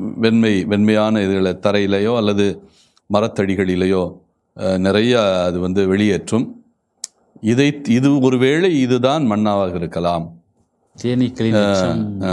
என்பது கூட இதற்கு விளக்கங்களாக சொல்கிறார்கள். இது வந்து அறிவியல் பூர்வமாக புரிவதற்கான ஒரு சூழல் தான். அதனால் மன்னா இப்படி தான் இருக்குது என்று நாம் உறுதியாக சொல்ல முடியாது. அறிவியலாரும் விவிலிய பேரறிஞர்களும் மன்னா என்றால் எப்படி இருக்கலாம், இது வந்து உண்மையிலே எப்படிப்பட்டதாக இருக்கும் என்பதற்கு செய்த முயற்சியினுடைய விளைவு தான். அதனால் மன்னாவுக்கும் தமரிஸ்க் செடிக்கும் நம்ம ஒப்புமைப்படுத்தி பேசுவது கடினம். என்றால் அது இறைவனே வழங்கியது என்று நாம் நம்புகிறோம். வானத்திலிருந்து இறைவனால் பொழியப்பட்டது என்கிற நம்பிக்கை தான் யூதர்களுக்கும் உண்டு, நமக்கும் உண்டு, கத்தோலிக்க கிறிஸ்தவர்களுக்கும் உண்டு. இருந்தாலும் இந்த மன்னாவை வந்து அறிவியல் பூர்வமாக நம்மால் விளக்க முடியுமா, புரிந்து கொள்ள முடியுமா என்ற ஒரு பார்வையில் இது வந்து ஒரு அடி என்று தான் சொல்ல வேண்டும், முதல் அடி என்று தான் சொல்ல வேண்டும். எனவே தமரிஸ்க் செடியிலிருந்து வருகின்ற அந்த இலைகளை தேனீக்கள் தின்ற பிறகு வெளியேற்றுகிற அந்த கார்போஹைட்ரேட், அதுதான் மன்னாவாக இருக்கலாம் என்கிற ஒரு கருத்து, அந்த கருத்து மட்டும் இருக்கிறது. இப்போ அதற்கடுத்து 10ஆம் வசனத்தில் எல்லா வீடுகளிலும் இருந்த மக்களும் தம் கூடார வாயிலில் இருந்து அழும் குரலை மோசே கேட்டார். மக்கள் எல்லாம் அழுது புலம்புகிறார்கள். எதற்காக அழுது புலம்புகிறார்கள்? இறைச்சிக்காக. ஆண்டவரின் சினம் கொழுந்து விட்டு எறிந்தது. மோசேக்கு அது பிடிக்கவில்லை. மோசேக்கும் பிடிக்கவில்லை. மக்கள் அழுகிறார்கள். ஆண்டவருடைய சினம் ஏற்கனவே நம்ம 11ஆம் அதிகாரம் 1ஆம் வசனத்திலும் பார்த்தோம். ஆண்டவரின் சினம் மூண்டது, மக்கள் அழுதார்கள்.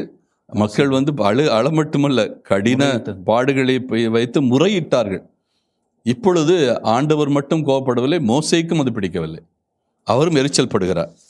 எரிச்சல் படுவது மட்டுமல்ல, 11ஆம் வசனத்தில் சொல்லப்பட்டு இருக்கிறது, மோசே ஆண்டவரிடம் கூறியது, உம் அடியானுக்கு ஏன் இந்த கேடு? புலம்புகிறார். முறையீடு, இது வந்து முறையீடு. அதை பார்த்தீங்கன்னா அவர் என்ன சொல்லாரு, இம்மக்களை எல்லாம் நானா கரித்தெடுத்தேன், நானா இவர்களை பெற்றெடுத்தேன். அதாவது ஏற்கனவே விடுதலை பயணம் 3ஆம் அதிகாரம் 4ஆம் அதிகாரத்தில் பயங்கரமாக பேசுவார். நான் போகவே மாட்டேன், இந்த மக்கள் என்னை நம்ப மாட்டார்கள், இவங்கள்ட்ட போகவே மாட்டேன் அப்படின்னு அவர் சொல்லுவார். இறுதியிலே இறைவன் அவரை சம்மதிக்க வைப்பார். இப்போ பாருங்க 11ஆம் அதிகாரத்தில் 11ஆம் அதிகாரத்தில் இந்த இடத்துல வந்து புலம்புகிறார். அடியானுக்கு ஏன் இந்த கேடு? நீர் எனக்கு கருணை காட்டாமல் இம்மக்களின் எல்லா பழுவையும் என்மேல் சுமத்தியது ஏன்? இம்மக்களை எல்லாம் நானா கருத்தரித்தேன், நானா இவர்களை பெற்றெடுத்தேன். பாலுண்ணும் குழந்தைகளை ஏந்தி செல்பவள் போன்று இவர்களை மார்போடு ஏந்தி அவர்கள் மூதாதையருக்கு நான் வாக்களித்திருந்த நாட்டுக்கு கொண்டு செல் என்று நீர்தானே சொன்னீர். இப்பொழுது பந்தை வந்து மோசே யாவையினுடைய மைதானத்தில் அடிச்சிட்டார். நீர் விளையாண்டுக்கிற இந்த விளையாட்டுக்கு நான் தயாரில்லை, இந்த விளையாட்டில் நான் ஒரு உறுப்பினராக இருக்க விருப்பம் இல்லை, நீரும் உடைய மக்கள் பாடும், நீரே மக்களோடு இந்த பந்தை உதைத்து விளையாடும் என்று அவர் ஒதுங்க பார்க்கிறார். என்றால் அந்த அளவுக்கு அவருக்கு வேதனை, அந்த அளவுக்கு அவருக்கு உள்ளத்திலே ஒரு வெறுமை ஏற்படுகிறது. இந்த மக்கள் வணங்கா கழுத்துடையவர்கள், இவர்களை வந்து ஒரு வழியில் நம்ம கொண்டு வர முடியாது என்று 3ஆம் நாளே முடிவு பண்ணிட்டார். சீனாய்மலை அடிவாரத்திலிருந்து புறப்பட்ட 3ஆம் நாளே அவர் முடிவு பண்ணிட்டார். இவர்களை வந்து நம்ம ஒன்றுமே செய்ய முடியாது, இது வணங்கா கழுத்து என்கிற முடிவுக்கு வந்துவிட்டு தான் இந்த புலம்பல், இந்த முறைகேடு. மோசே மட்டுமா புலம்புகிறார்? விவிலியத்தில் பல பேர் புலம்புகிறார்கள், பல பேர் புலம்புகிறார்கள். நீங்கள் எலியாவை எடுத்துக்கொண்டீர்களால் 1 அரசர் புத்தகம் 19ஆம் அதிகாரம் 9-10. 1 அரசர் புத்தகம் 19ஆம் அதிகாரம் 9-10. அவர் அங்கிருந்து குகைக்கு வந்து அதில் இரவை கழித்தார். எவர்? எலியா அங்கிருந்து குகைக்கு வந்து அதில் இரவை கழித்தார். அப்போது ஆண்டவரது வாக்கு அவருக்கு வந்தது. அவர், எலியா, நீ இங்கே என்ன செய்கிறாய் என்று வினவினார். ஆக எங்கே நடக்கிறது இது? எலியா வந்து ஆகாப்பு அரசனுக்கு ஏற்கனவே ஒரு போட்டி நடத்திவிட்டு ஆகாப்பு அரசனுக்கு மத்தியில் பாகாலுடைய நீ பாகால் தெய்வம் பெரியவரா, யாவே பெரியவரா என்கிற ஒரு மிகப்பெரிய போட்டி ஆகாப்புக்கும் ஈசபேலுக்கும் எதிராக எலியா நிற்கிறார். ஆகாப்பு ஈசபேலுடைய இறைவாக்கினர்கள் 450 பேருக்கு மேலாக இருக்கிறார்கள். அத்தனை பேரும் ஒரு குலமாக இருக்கிறார்கள். இவர் மட்டும் தன்னந்தனியாக இருக்கிறார். இவருடைய துணைவர்களாக இறைவாக்கினர்களும் இருக்கிறார்கள். என்ன போராட்டம் என்றால், உன்னுடைய கடவுள் பெரியவரா, என்னுடைய கடவுள் பெரியவரா? இறுதியிலே யாவே பெரியவர் என்பதை அவர் நிரூபித்து காட்டுகிறார். எந்த அளவுக்கு என்றால், எலியாவும் பாகாலின் பொய் இறைவாக்கினர்கள் நடத்திய அந்த போட்டியிலே யார் தோற்று போவது? பாகாலின் பொய் இறைவாக்கினர்கள் தோற்று போகிறார்கள். உடனே அந்த பொய் இறைவாக்கினர்கள்லாம் அந்த இடத்துல ஆற்றில் போட்டு வெட்டி கொலை செய்யப்படுகிறார்கள். இப்போ எலியாவுக்கு என்ன செய்வதென்று தெரியவில்லை. ஏனென்றால் இவனுடைய இனிமேல் இவர் தப்பிக்க முடியாது. ஈசபேல் கார்மேல் மலையிலிருந்து இவர் ஓட வேண்டும். கார்மேல் மலை வந்து அங்கே தான் நடந்தது. கார்மேல் மலை உச்சியில் தான் இந்த போட்டி நடந்தது. இறைவாக்கினர்கள் எல்லாம் கொல்லப்பட்டு விட்டார்கள் என்று அறிந்தவுடனே ஈசபேலுக்கு கோபம் தலைக்கு மேல் ஏறுகிறது. உடனே எலியாவினுடைய இறைவாக்கினர்களையும் கொலை செய்கிறார், அவருக்கு துணை நின்றவர்களையும் கொலை செய்கிறார். அப்படித்தான் இவருடைய பேச்சு இருக்கிறது. இவரையும் கொலை செய்ய தேடுகிறார். அப்போ இவர் தப்பி ஓடுகிறார். தப்பி ஓடி எங்கே வந்து சேர்கிறார்? ஓரேப்பு மலைக்கு வந்து சேர்கிறார். ஓரேப்பு மலை என்றால் சீனாய் மலை. இப்போ நம்ம ஆளு மோசே இருக்கிற அதே சீனாய் மலைக்கு இவர் வந்து சேர்கிறார். 8வது வசனம். அப்பொழுது அவர் எழுந்து உண்டு வருகினார். அவ்வுணவினால் வலிமையடைந்தவர் 40 பகலும் 40 இரவும் நடந்து ஓரேபு என்ற கடவுளின் மலைக்கு வந்தடைந்தார். ஓரேபு என்றாலும் சீனாய் மலை என்றாலும் ஒன்றுதான். இங்கே வந்த உடனே என்ன செய்கிறாரு? எலியாவை வந்து கடவுளை தேடுறாரு. கடவுள் எலியாவிட்ட பேசுகிறாரு. பேசும்போது இவர் என்ன சொல்லுகிறார்? படைகளின் கடவுளாகிய ஆண்டவர் மீது நான் பேரார்வம் கொண்டவனாய் இருந்து வருகிறேன். ஆனால் இஸ்ரேல் மக்கள் உமது உடன்படிக்கையை உதறிவிட்டனர், உம் பலிபீடங்களை தகர்த்து விட்டனர், உம் இறைவாக்கினரை வாளால் கொன்று விட்டனர். நான் ஒருவர் மட்டுமே எஞ்சி இருக்க என் உயிரையும் பறிக்க தேடுகின்றனர். என் உயிரையும் பறிக்க தேடுகின்றனர். அப்படின்னா இப்ப எனக்கு வேற வழியே இல்லை, என்னையும் கொலை செய்ய தேடுகின்றனர் என்று புலம்புகிறார். புலம்புகிற போதுதான் இறைவன் அவருக்கு தோன்றுகிறார். மலையே அதிர்கிறது, நிலநடுக்கம் ஏற்படுகிறது, புயற்காற்று வீசுகிறது. இவை எவற்றிலும் இறைவன் வரவில்லை. இறுதியிலே மெல்லிய தென்றல் காற்றிலே யாவே வருகிறார். மோசே யாவையை சந்திக்கிறார். அங்குதான் அவர் திடம் பெறுகிறார் என்கிற செய்தியை அங்கே நாம் பார்க்கிறோம். என எலியாவும் புலம்புகிறார். எலியா மட்டுமா புலம்புகிறார்? யோபு 3ஆம் அதிகாரம் 10 முதல் 11. ஏனெனில் என் தாயின் கருப்பையை அவ்விரவு அடைக்காமல் போயிற்றே. ஏனெனில் என் தாயின் கருப்பையை அவ்விரவு அடைக்காமல் போயிற்றே. என் கண்களில் நின்று வேதனையை அது மறைக்காமல் போயிற்றே.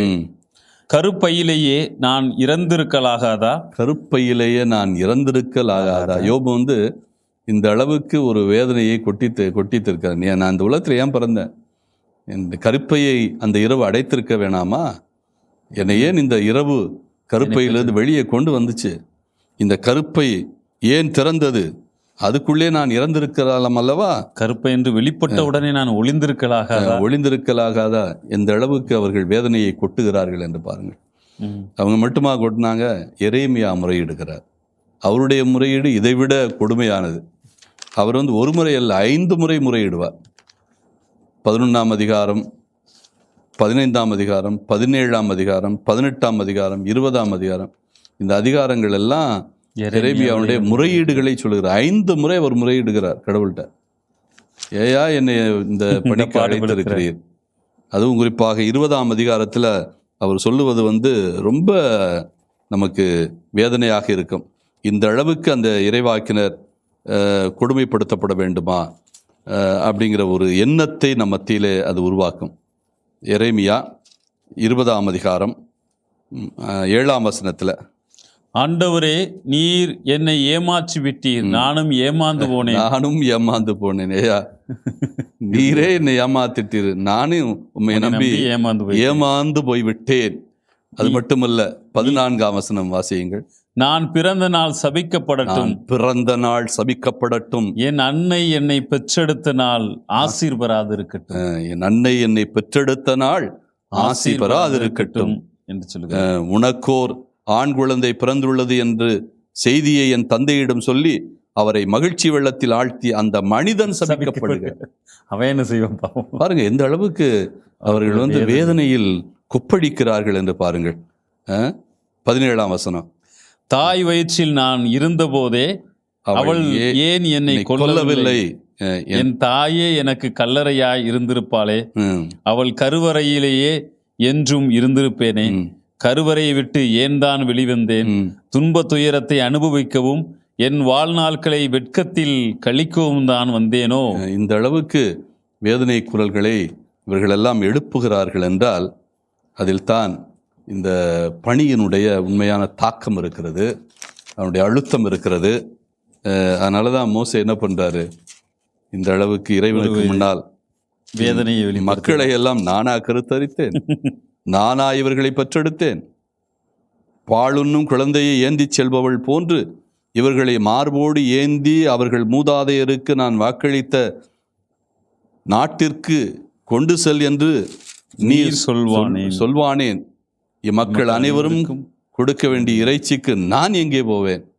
அவர்கள் எனக்கு முன் அழுது உன்னை எங்களுக்கு இறைச்சி தாரும் என்று கேட்கிறார்களே என்று அங்கே புலம்புகிறார். ஆக அடிப்படையில் இவர்கள் மாமிசத்தின் மீது ஒரு ஆர்வம் வந்துவிட்டது, ஒரு தாகம் வந்துவிட்டது.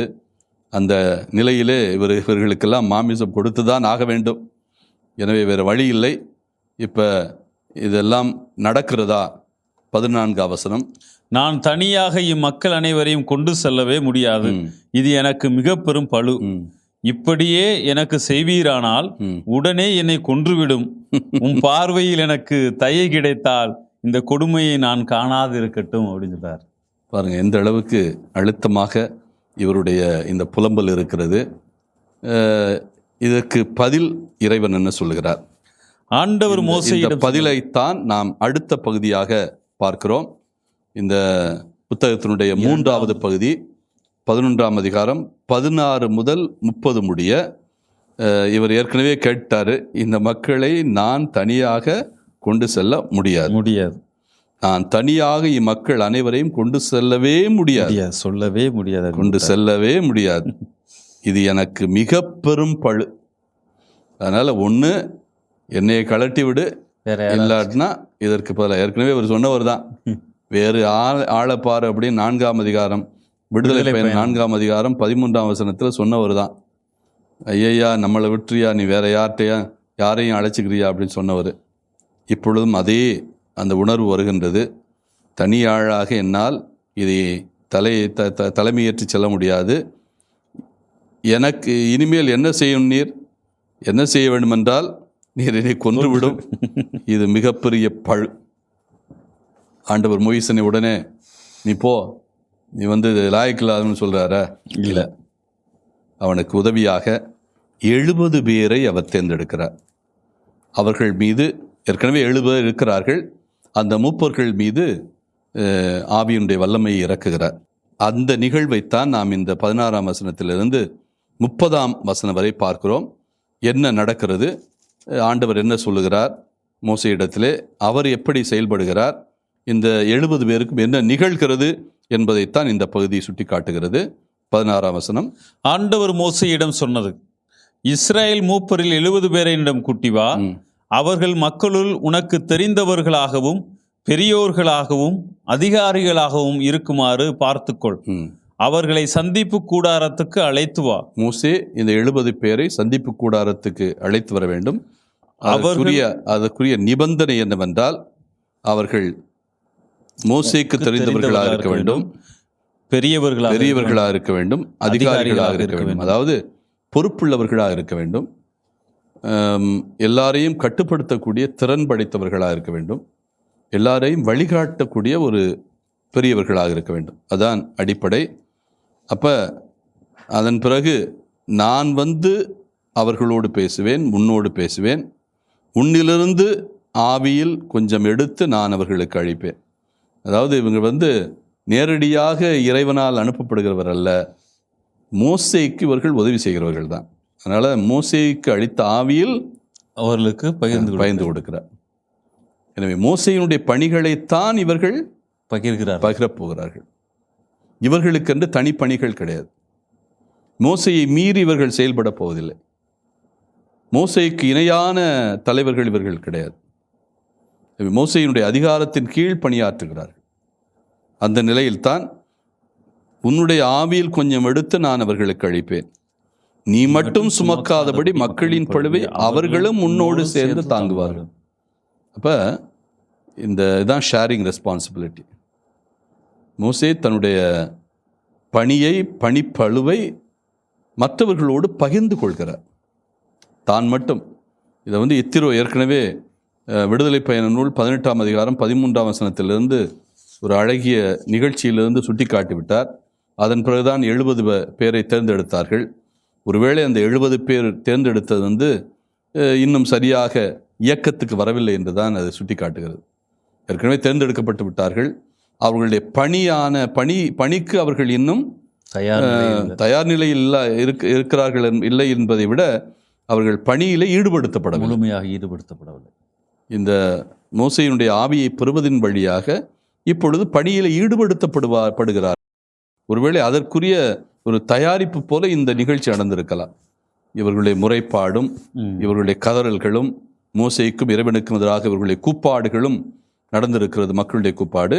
இப்போ அதற்கு பதிலாக மோசே தான் ஏற்கனவே தேர்ந்தெடுத்த தலைவர்களை, மூப்பர்களை பணியிலே ஈடுபடுத்தக்கூடிய வாய்ப்பு வருகிறது.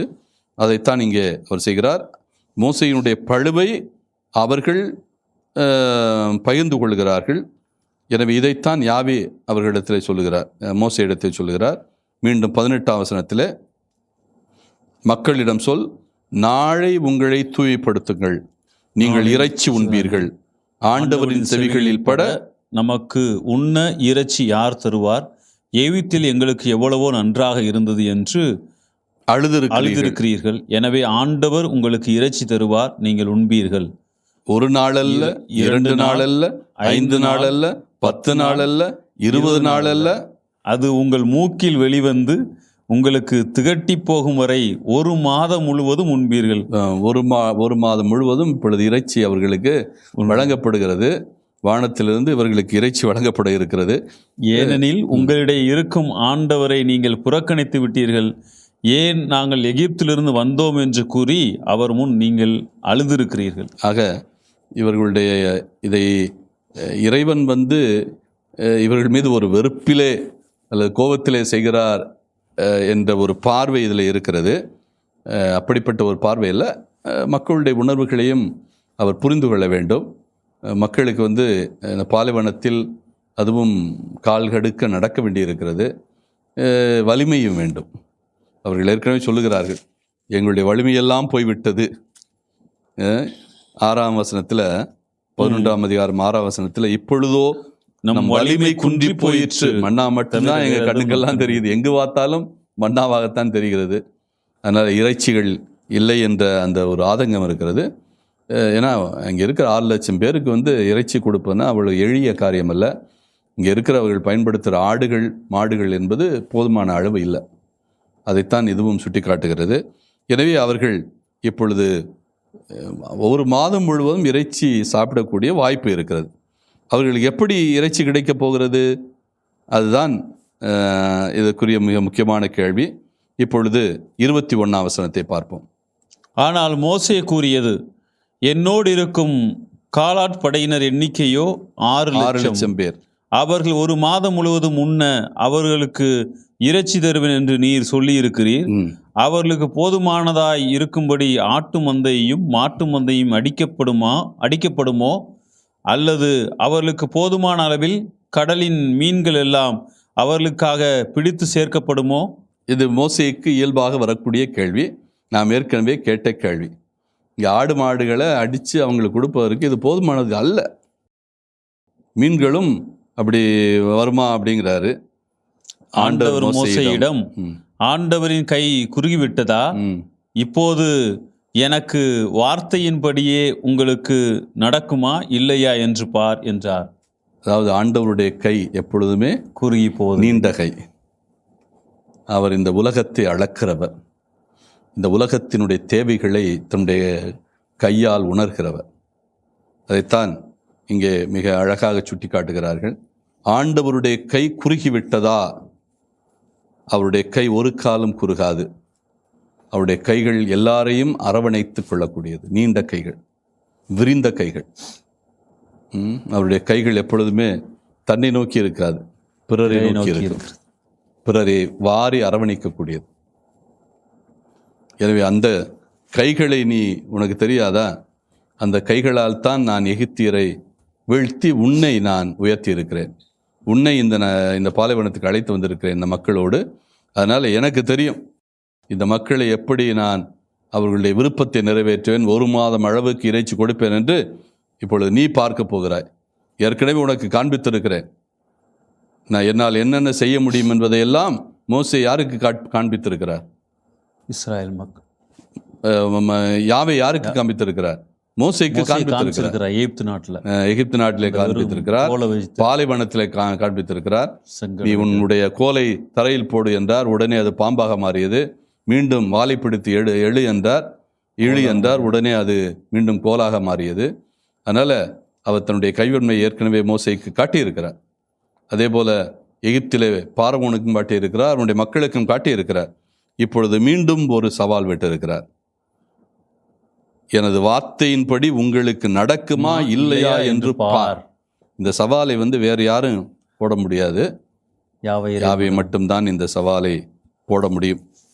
அதன் பிறகு 24ஆம் வசனத்தில் என்ன நடக்கிறது?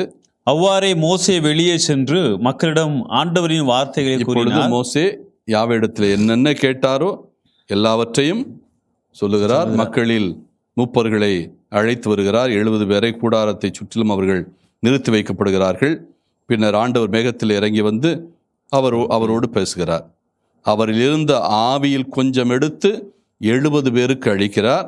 ஆவி அவர்கள் மேல் இறங்கவே அவர்கள் இறைவாக்கு உரைத்தனர். இப்பொழுது இவர்கள் தலைவர்களுக்குரிய தகுதியை பெறுகிறார்கள். இந்த மக்களை எல்லாம், இஸ்ராயல் மக்கள் கூட்டமைப்பை எல்லாம் வழிநடத்தக்கூடிய தகுதியை பெறுகிறார்கள். ஆனால் இந்த தகுதி யார் வழியாகத்தான் வருகிறது? மோசே வழியாகத்தான் வருகிறது. இறைவன் மோசே வழியாகத்தான் இவர்களுக்கு கொடுக்கிறார். எனவே மோசேக்கு அடியில் பணியாற்றுகின்ற நபர்களாகத்தான் இவர்கள் இருக்கிறார்கள். இவர்களுக்கென்று ஒரு தனித்துவம் இல்லை, இவர்களுக்கென்று ஒரு முதன்மைத்துவம் இல்லை.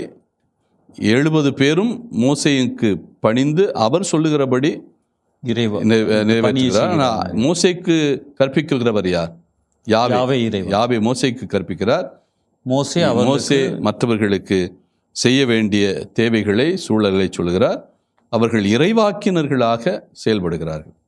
இங்கே இறைவாக்கினர் என்கிற அந்த சொல் வருகிறது. இறைவாக்கு உரைத்தல். அதன் பின்னர் அவர்கள் அப்படி செய்ய, இவர்கள் தலைவர்களாக இல்லை, மூப்பர்களாக இருக்கிறவர்கள் தலைவர்களாக இல்லை, இறைவாக்கு உரைக்கிறார்கள். அதாவது மக்களை வழிநடத்துவதற்கான அந்த தகுதியை பெறுகிறார்கள் என்பதைத்தான் இது சுட்டி காட்டுகிறது. அதன் பின்னர் அவர்கள் அப்படி செய்யவில்லை. அதாவது இறைவாக்கு உரைத்தனர். 2 மனிதர் பாளையத்திலேயே தங்கிவிட்டனர். ஒருவன் அங்கே நடந்த ஒரு நிகழ்வை சொல்லுகிறார். 2 பேர் பாளையத்திலே அந்த 70 பேர்ல தங்கிட்டாங்க. ஒருத்தர் பெயர் எல்தாது, மற்றவர் பெயர் மேதாது. அவர்கள் மீதும் ஆவி இறங்கியது. பதிவு செய்யப்பட்டவர்களில் இவர்களும் உண்டு. ஆனால் இவர்கள் கூடாரத்துக்கு சென்றிருக்கவில்லை. ஆகவே அவர்கள் பாளையத்திலேயே இறைவாக்கு உரைத்தனர். இவங்க மீண்டும் எங்கே போகவில்லை? கூடாரத்துக்கு மீண்டும் அவர்களுடைய பாளையத்துக்கு போகவில்லை, கூடாரத்துக்கு போகவில்லை. இறைவாக்கு உரைக்கிறார். அதாவது இந்த 70 பேரில் 2 பேர் மட்டும் பாளையத்திலே தங்கிவிட்டார்கள். அவர் கூடாரத்திற்கு கூப்பிட்ட போது போகவில்லை. 2 பேர் எல்தாது, மேதாது. ஆனால் அவர்கள் மீது ஆண்டவருடைய ஆவி இறங்கி இருக்கிறது. பதிவு செய்யப்பட்டவர்களில் இவர்களும் உண்டு. ஆனால் அவர்கள் கூடாரத்துக்கு சென்றிருக்கவில்லை. ஆகவே அவர்கள் பாளையத்திலேயே இறைவாக்கு உரைத்தனர். உடனே ஒரு இளைஞன் ஓடி வந்து மோசேயிடம், எல்தாதும் மேதாதும் பாளையத்தில் இறைவாக்கு உரைக்கின்றனர் என்று சொன்னான். உடனே தேர்ந்தெடுக்கப்பட்டவர்கள் ஒருவரும் மோசேயின் ஊழியரும் நூனின் மைந்தருமான யோசுவா. இந்த இதிலிருந்து யோசுவாவுக்கு இங்கே முக்கியத்துவம் வருகிறது. யோசுவா இங்கே தலைவராக, அந்த தலைவர்களில் ஒருவராக, 70 பேரில் ஒருவராக இங்கே அடையாளம் காட்டப்படுகிறார். அந்த யோசுவா, மோசே என் தலைவரே, அவர்களை தடுத்து நிறுத்தும் என்றார். ஆனால் மோசே அவரிடத்தில் என்ன சொல்கிறார்? என்னை முன்னிட்டு நீ பொறாமைப்படுகிறாயா? ஆண்டவரின் மக்கள் அனைவருமே இறைவாக்கினராகும்படி ஆண்டவர் அவர்களுக்கு தம் ஆவியை அளிப்பது எத்தனை சிறப்பு என்றார். ஆக மோசேயும் இஸ்ரேலின் மூப்பரும் பாளையத்திற்கு திரும்பினர்.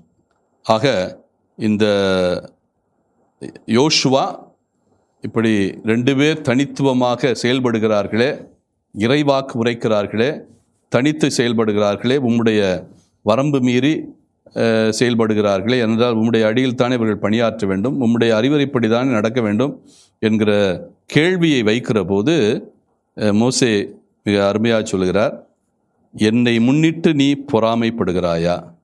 இயேசு கிறிஸ்துவும் இதே போல ஒரு சூழலில் ஒரு நிகழ்ச்சியை சுட்டி காட்டுவார். சீடர்கள்லாம் வந்து உன்னுடைய பெயரை சொல்லி தூதுரைக்கிறார்கள் அப்படிங்கும்போது, எனக்கு எதிராக இருக்கிறவன், எனக்கு எதிராக இல்லாதவன் என் சார்பாக இருக்கிறான் அப்படிம்பார். அதே மாதிரி மோசேயும் எனக்கு எதிராக இல்லாதவன் என் சார்பாக இருக்கிறான். அவன் இறைவாக்குத்தானே உரைத்தான், தவறு செய்யவில்லையே, வேறு யாருடைய வார்த்தையும் உரைக்கவில்லையே. அதனால் நீ என் மீது நீ வந்து அக்கறை கொள்வதற்கு நன்றி, நீ வந்து என்னை பற்றி பொறாமைப்படுகிறாயா? என்னை முன்னிட்டு நீ பொறாமைப்படுகிறாயா? அதாவது மோசேயுடைய பெயரை வைத்து யார் பொறாமைப்படுவது? யோசுவா. அவர்களெல்லாம் இறைவாக்கு உரைக்கிறார்களே, நம்மோடு கூட வரவில்லையே, ஆவியை அவர்கள் எப்படி பெற்றார்கள்? தனித்து அவர்கள் பெற்றார்களா? கூடாரத்துக்குள் வந்தவர்களுக்கு தானே ஆவி கொடுக்கப்பட வேண்டும், வெளியிலே உள்ளவர்களுக்கு ஆவி எப்படி வழங்கப்பட்டது? அவர்கள் எப்படி இறைவாக்கு உரைக்கலாம் என்கிற அந்த சிந்தனைகள் எல்லாம் யோசுவா மனதிலே ஓடி இருக்கிறது. அதை வெளிப்படுத்துகிறார். இவர்களை நீ தடுத்து நிறுத்த வேண்டும் என்றால், இவர்கள் வரம்பு மீறி இருக்கிறார்கள், கூடாரத்துக்குள்ளே வரவில்லை, பாளையத்துக்குள்ளே இவர்கள் இருந்து கொண்டே ஆவியின் வல்லமை பெற்றதாக சொல்லி இறைவாக்குரைக்கிறார்கள் என்று சொல்லுகிற போது மோசே மிக அழகாக சொல்லுகிறார், அனைவருமே ஆண்டவரின் மக்கள், இறைவாக்கு உரைக்கும் தகுதி அவர்களுக்கு இருக்கிறது. அது எத்தனை சிறப்பு அப்படிங்கிறார். எனவே ஆண்டவருடைய மக்கள் அத்தனை பேருக்கும் இறைவாக்கு உரைக்கக்கூடிய சிறப்பு இருக்கிறது. அந்த சிறப்பு இருக்கிற போது உண்மையிலே எத்துணை சிறப்பு மிக்கது என்று சொல்லுகிறார். பின்னர் மோசேயும் இஸ்ராயேல் மூப்பரும் பாளையத்துக்கு திரும்புகிறார்கள். ஆக இந்த 70 பேர் எப்படி இறைவாக்குரை பணியில் இறைவாக்கு உரைக்கின்ற பணியில் முழுமையாக ஈடுபடுத்தப்பட்டார்கள், மோசேயினுடைய பழுவை இவர்கள் எப்படி சுமந்து கொண்டார்கள், பகிர்ந்து கொண்டார்கள், இனி மோசே எப்படி இந்த மக்களை வழிநடத்துவார் என்கிற ஒரு சிந்தனையைத்தான் இது சொல்லுகிறது. ஆனால் இப்படி 70 பேர் நியமித்தவுடனே இவர்கள் முறைப்பாடு செய்யாமல் அல்லது குறைகளை சொல்லாமல் இருப்பார்களா, மோசையை குத்தி காட்டாமல் இருப்பார்களா, மோசைக்கு எதிராக குரல் எழுப்பாமல் இருப்பார்களா, அல்லது மோசைக்கு யார் யார் துணை நிற்கிறார்களோ அவர்களுக்கு எதிராக இவர்கள் செயல்படாமல் இருப்பார்களா என்பதெல்லாம் பின்னாலே வருகிற பகுதிகள் தான் நமக்கு விளக்கி சொல்ல வேண்டும். மோசேயும் யாவையும் என்னென்ன வழிகளில் நல்ல ஒரு முடிவுகள் எடுக்க வேண்டும் என்று நினைக்கிறார்கள் அதை எடுக்கிறார்கள். அந்தந்த சூழ்நிலைகளில் தேவையான முடிவுகளை எடுக்கிறார்கள். எனவே மோசேயால் இதை செய்ய முடியவில்லை, தனித்து செய்ய முடியவில்லை. எனவே துணைக்கு ஆட்கள் வேண்டும் என்கிற போது 70 பேரை அவர் அனுப்புவதற்கு தயாராக இருக்கிறார். 70 பேரை பணியாற்றுவதற்கு அனுமதிக்க தயாராக இருக்கிறார். மோசேக்கு அடியிலேயே பணியாற்ற அவர் அனுமதிக்கிறார். அதைத்தான் இந்த 16 முதல் 30 வசனங்கள் நமக்கு விளக்கி சொல்கின்றன. அடுத்து 31 35 வரை இறுதி பகுதி. இந்த ஒட்டுமொத்த 11ஆம் அதிகாரத்தில் நாம் பார்க்கிற 5 பகுதிகளில் 4 பகுதிகளில் இது 4வது பகுதி. 11ஆம் அதிகாரம் 1 முதல் 3 முதல் பகுதி, 11ஆம் அதிகாரம் 4 முதல் 15 2ஆம் பகுதி, 11ஆம் அதிகாரம் 16 முதல் 30 3ஆம் பகுதி, 11ஆம் அதிகாரம் 31 முதல் 35 4ஆம் பகுதி. காடைகளை அனுப்புதல். முதல் பகுதியில் மன்னாவை பற்றி பார்த்தோம். இரண்டாவது பகுதியில் இப்போ இறைச்சி வேண்டுமென்று இவர்கள் கூக்குரல் இட்டதுனால இவர்களுக்கு இப்பொழுது என்ன கிடைக்கிறது? காடை கிடைக்கிறது. இந்த காடை கிடைக்கின்ற அனுபவம் ஏற்கனவே மன்னாவும் காடையும் வழங்கப்படுவது விடுதலை பயணம் 16ஆம் அதிகாரத்தில் 17ஆம் அதிகாரத்திலும் ஏற்கனவே சுட்டிக்காட்டப்பட்டிருக்கிறது. முழுவதுமாக அதை பற்றி ஏற்கனவே இடம்பெறுகிற பகுதிதான். மீண்டும் அது காடை வழங்கப்படுகிறது என்கிற ஒரு சிந்தனையைத்தான். அதாவது காடைகள் எப்பொழுதும் அவர்களுக்கு வந்து கொண்டு இருப்பதில்லை, மன்னா மட்டும்தான் எப்பொழுதும் பொழியப்பட்டு கொண்டே இருக்கிறது. மாலையில் காடைகள் 16ஆம் அதிகாரம் முழுவதும் மன்னாவும் காடையும் கொடுக்கப்படுகின்ற அந்த செய்தி இருக்கிறது. இப்பொழுது அதே பகுதி 11ஆம் அதிகாரம் என்னாகமம் 31 முதல் 35 வரை விளக்கி சொல்லப்படுகிறது. ஆண்டவரிடமிருந்து ஒரு காற்று புறப்பட்டு சென்றது, அது கடலிலிருந்து காடைகளை அடித்து கொண்டு வந்தது. பாளையத்தின் அருகில் ஒருபுறம் 1 நாள் பயண தொலையிலும் மறுபுறம் 1 நாள் பயண தொலையிலும் பாளையத்தை சுற்றி தரைக்கு மேல் 2 முழ அளவு உயரத்தில் விழும்படி செய்தது. ஆக எப்படி இந்த காடை இவர்களுக்கு கிடைத்தது என்கிற செய்தியைத்தான் இங்கே நாம் பார்க்கிறோம். மேலும் ஆண்டவரிடமிருந்து ஒரு காற்று புறப்பட்டு சென்றது, அது கடலிலிருந்து காடைகளை அடித்து பாளையத்துக்கு கொண்டு வருகிறது. பாளையத்தின் அருகில் ஒருபுறம் 1 நாள் பயணத் தொலைவிலும் மறுபுறம் 1 நாள் பயணத் தொலைவிலும் பாளையத்தை சுற்றி தரைக்கு மேல் 2 அளவு உயரத்தில் விழும்படி செய்தது. அப்படின்னா ஏறக்குறைய 1 நாள் பயண தொலைவு வரை அவர்களுக்கு காடை விழுந்துக்கிட்டே இருக்கு. 1 நாள் பயண தொலைவுனா என்ன அர்த்தம்? ஒரு நாளைக்கு குறைந்தபட்சம் அவர்கள் 20 கிலோமீட்டர் தூரம் போகலாம். இப்போ 20 கிலோமீட்டர் தூரம் அளவுக்கு அவர்களுக்கு ஒவ்வொரு நாளும் அப்போ 40 கிலோமீட்டர் தொலைவு காடை விழுந்திருக்கிறது. நாம் இது ஒரு குறைவான கணக்கைத்தான் சொல்கிறோம். 25 கிலோமீட்டர் தூரம் கூட போகலாம். ஆனால் இவர்கள் சிறுவர்கள், பிள்ளைகள், அப்புறம் மாட்டு வண்டிகள், ஆடு மாடுகள்லாம் கூப்பிட்டு போகணும்னா குறைந்தது ஒரு 15 கிலோமீட்டர் 20 கிலோமீட்டர் தூரம் போக வாய்ப்பு இருக்கிறது. குறைந்தது 15 கிலோமீட்டர் தூரம் என்று வைத்துக்கொள்வோமே. நாள் முழுவதும் நடக்கப் போவதில்லை. எப்பொழுதெல்லாம் ஆண்டவருடைய மேகம் அவர்களுக்கு மேலே இருக்கிறதோ அப்பொழுது மட்டும்தான் நடக்கக்கூடிய வாய்ப்பு இருக்கிறது. எனவே அதிகபட்சமாக ஒரு 15 கிலோமீட்டர் தூரம் என்று வைத்துக்கொண்டாலும் அந்த அளவுக்கு இவர்களுக்கு காடைகள் வந்து விழுகின்றன. இந்த காடைகள் எங்கிருந்து வருகின்றன? கடலிலிருந்து வருகின்றன. இதிலிருந்து எனக்கு சுற்றி கடல் தான் இருக்கிறது என்றால் இது வந்து தீபகற்பம். இந்த சினாய் பாலைவனம் என்பது தீபகற்பம். தீபகற்பம் என்றால் 3 பக்கம் கடல், ஒரு பக்கம் நிலம். எனவே வடக்கு பக்கம் நிலம் இருக்கிறது, கிழக்கு பக்கம் கடல், மேற்கு பக்கமும் கடல், தெற்கு பக்கமும் கடல் இருக்கிறது. கிழக்கு பக்கம் அக்காபா வளைகுடா இருக்கிறது, மேற்கு பக்கம் சூயஸ் வளைகுடா இருக்கிறது, வடக்கு பக்கம் மத்திய தரைக்கடல் இருக்கிறது. 3 பக்கமும் கடல் சூழ்ந்திருக்கிறது. ஒரு பக்கம் மட்டும், வடக்கு பக்கம் மட்டும் நிலம் இருக்கிறது.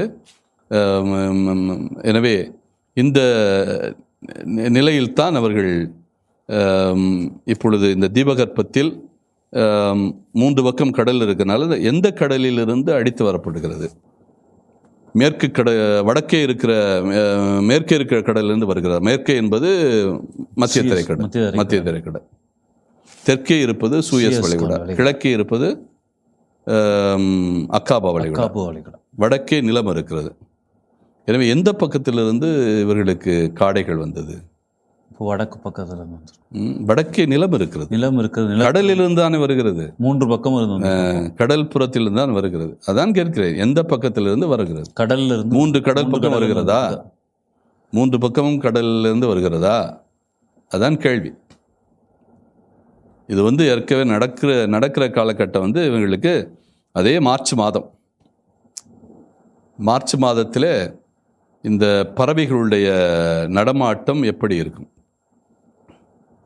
எங்கிருந்து எங்கு வரும் தெரியல. பறவைகள் ஒவ்வொரு ஆண்டும் இடப்பெயர்ச்சி செய்யும். எந்த பக்கத்திலிருந்து எந்த பக்கம் நோக்கி பறவைகள் இடப்பெயர்ச்சி செய்யும்? இதுதான் முக்கியமான கேள்வி. பறவைகளுடைய இடப்பெயர்ச்சி என்பது மிகவும் வரலாற்றிலே அல்லது சமூக அளவிலே வெயில் இருக்கிற முக்கியமான ஒரு கேள்வி. எந்த நிலை என்றால் வழக்கமாக குளிர்ச்சியான காலங்களில் பறவைகள் இடப்பெயர்ச்சி செய்யும். குளிர்ச்சியான இடங்களிலிருந்து வெதுவெதுப்பான இடங்களுக்கு இடப்பெயர்ச்சி செய்யும். அதனால குளிர்ச்சியான காலங்கள் என்றால் மேலை நாடுகளில் அக்டோபர் மாதத்திலிருந்து பிப்ரவரி மாதம் வரை குளிர்ச்சியான காலங்கள். அந்த காலங்களில் இனப்பெயர்ச்சி இந்த பறவைகளால் வந்து அங்கே உணவு பார்க்க முடியாது, உணவுக்கு வாய்ப்பு இல்லை. எல்லா இடங்களும் பனிப்பிரதேசங்களாக இருக்கும். எனவே பச்சைகளுக்கும் இடம் இருக்காது, பழங்களுக்கும் இடம் இருக்காது. அக்டோபர் மாதத்திலிருந்து மேலை நாடுகளில் அல்லது வடக்கு பக்கத்தில் இருக்கிற பகுதிகளில் பனிப்பகுதிகள் இருக்கிற பகுதிகளில் பறவைகள் உணவுக்காக அலைய முடியாது. அதனால் இவை என்ன பண்ணும்? அந்த குளிர்ச்சியான பகுதிகளிலிருந்து ஏறக்குறைய வெப்பப்பகுதிகளுக்கு வரும். வெப்பப்பகுதிகள் என்பது இந்த டிராபிக்கல் கண்ட்ரிஸ், இந்தியா, மத்திய ஆசிய பகுதிகள் அல்லது கீழே இருக்கிற கிழக்கு ஆசிய பகுதிகள், இந்த பகுதிகளுக்கு பறவைகள் எல்லாம் இடப்பெயர்ச்சி செய்யும்.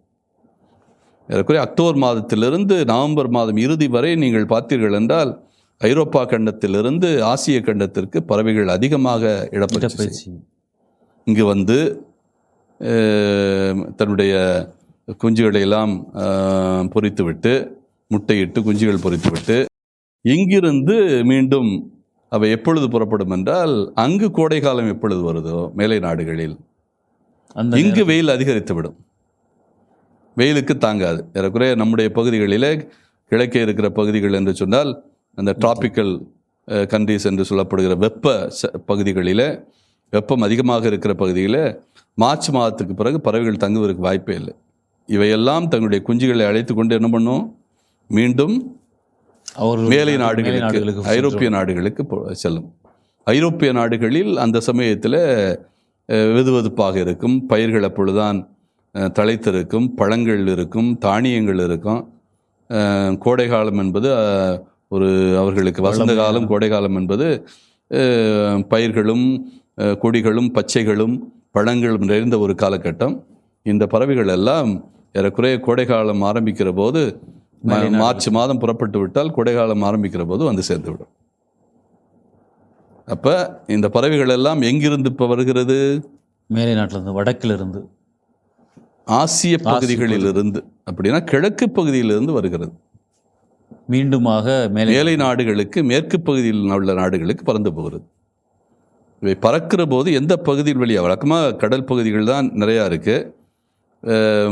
இந்தியாவிலிருந்து வருகிறது என்றால் அரபிக்கடலை கடக்க வேண்டும், அரபிக்கடலை கடந்து செங்கடலை கடக்க வேண்டும், செங்கடலை தாண்டி சீனாய் பாலைவனம் இருக்கிறது.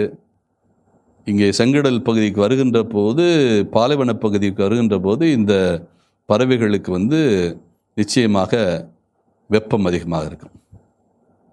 அப்போ வெப்பம் தாங்காமல் இந்தியாவிலிருந்து புறப்படுகிற போது நிச்சயமாக வெயில் அதிகமாக இருக்காது. மார்ச் மாதங்களில் வெயில் தனித்திருக்கும். தன்னுடைய குஞ்சுகளோடு அவை பறக்கிற போது ஏறக்குறைய இந்த பகுதிக்கு வருகின்ற போது பாலைவனம், வெப்பம், அந்த வெப்பம் தாங்காமல் பறவைகள் கீழே விழக்கூடிய வாய்ப்புகள் இருக்கிறது. அதுவும் அந்த கிழக்கு பகுதியிலிருந்து, செங்கடல் பகுதியிலிருந்து.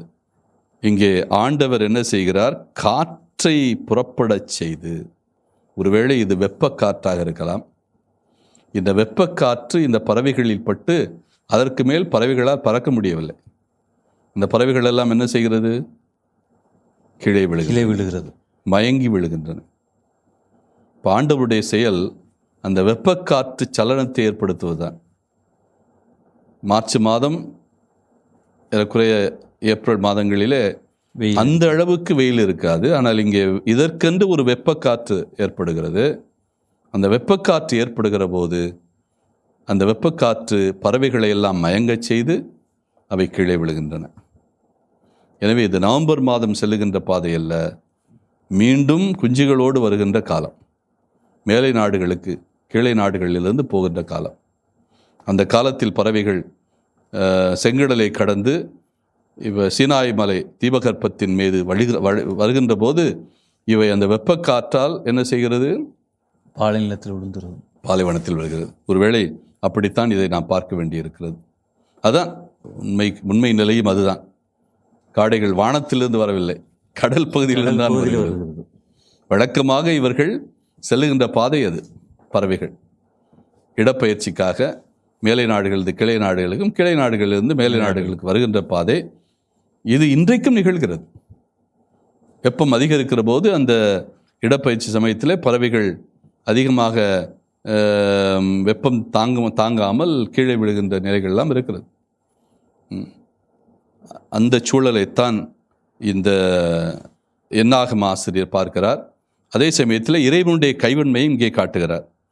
அவர் கடலிலிருந்து இந்த பறவைகள் வருகின்ற போது ஏற்படுகின்ற அந்த காற்று, யாவை அனுப்புகிற அந்த வெப்பக்காற்று பறவைகளை இஸ்ராயேல் மக்களுக்கு 2 நாளைக்கு தொடர்ந்து விழச் செய்கின்ற அளவுக்கு, வெப்பக்காற்றில் சுருண்டு விழுந்தவர்களுக்கு உணவாக அளிக்கின்ற அளவுக்கு இவர்களுக்கு உணவு கிடைக்கிறது. அப்படி என்றால் இந்த உணவை வைத்துக்கொண்டு அவர்கள் ஆண்டு கணக்கென்ன, மாதக்கணக்கென்ன, எல்லா கணக்கிலுமே உண்ணலாம். யாவை ஏற்கனவே சொல்லிவிட்டார், 1 நாள் அல்ல, 2 நாள் அல்ல, 3 நாள் அல்ல, 4 நாள் அல்ல, 5 நாள் அல்ல, 10 நாள் அல்ல, 1 மாதம் நீங்கள் சாப்பிட்டு சலிக்க வைப்பேன் அப்படிங்கிறார். அதற்குரிய சாதனையும் அவர் செய்து காட்டுகிறார். அவர் வீசிய காற்று இந்த காடைகளை மட்டும் அடித்து கொண்டு வரவில்லை, இஸ்ராயேல் மக்களுடைய மனங்களையும் நொறுக்கி போட்டது. என்றால் யாவே வாக்கு தவறாதவர், அவர் சொன்னதை செய்கிறவர், அதன்படியே செய்துவிட்டார். மக்கள் எழுந்து அந்த பகல் முழுவதும், இரவு முழுவதும், மறுநாள் பகல் முழுவதும் காடைகளை சேகரித்தார்கள்.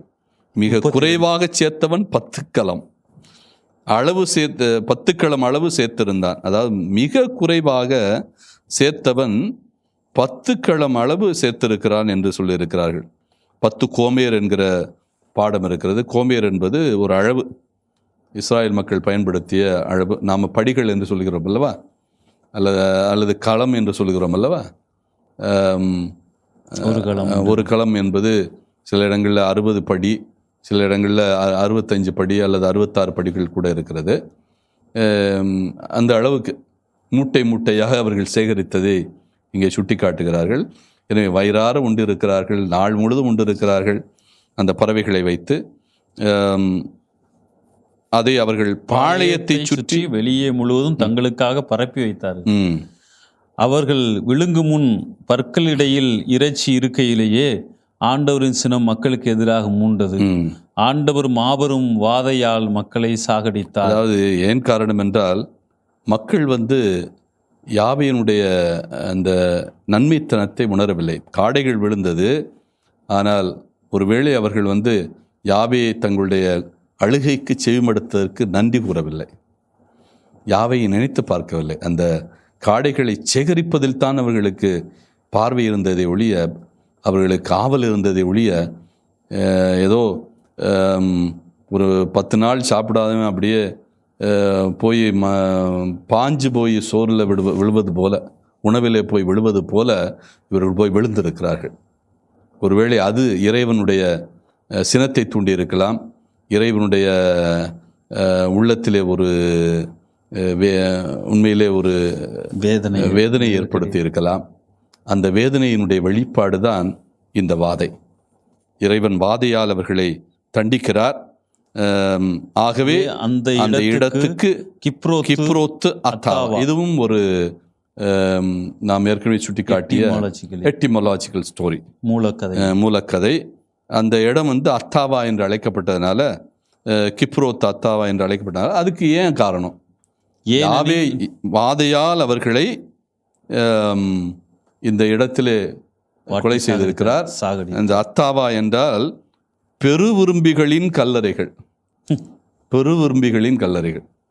அதாவது கிப்ரோத்து அத்தாவா என்கிற சொல்லுக்கு பொருள் பெருவிரும்பிகளின் கல்லறைகள். இவங்க பேராசை கொண்டவர்கள், நிறையா சாப்பிடணும் அப்படின்னு விருப்பம் கொண்டவர்கள், எப்போதும் சாப்பிட்டுக்கிட்டு இருக்கணும் அப்படிங்கிற விருப்பம் கொண்டவர்கள். அதனால இந்த இடமே பெரும் விரும்பிகளின் கல்லறை என்று அழைக்கப்பட்டது.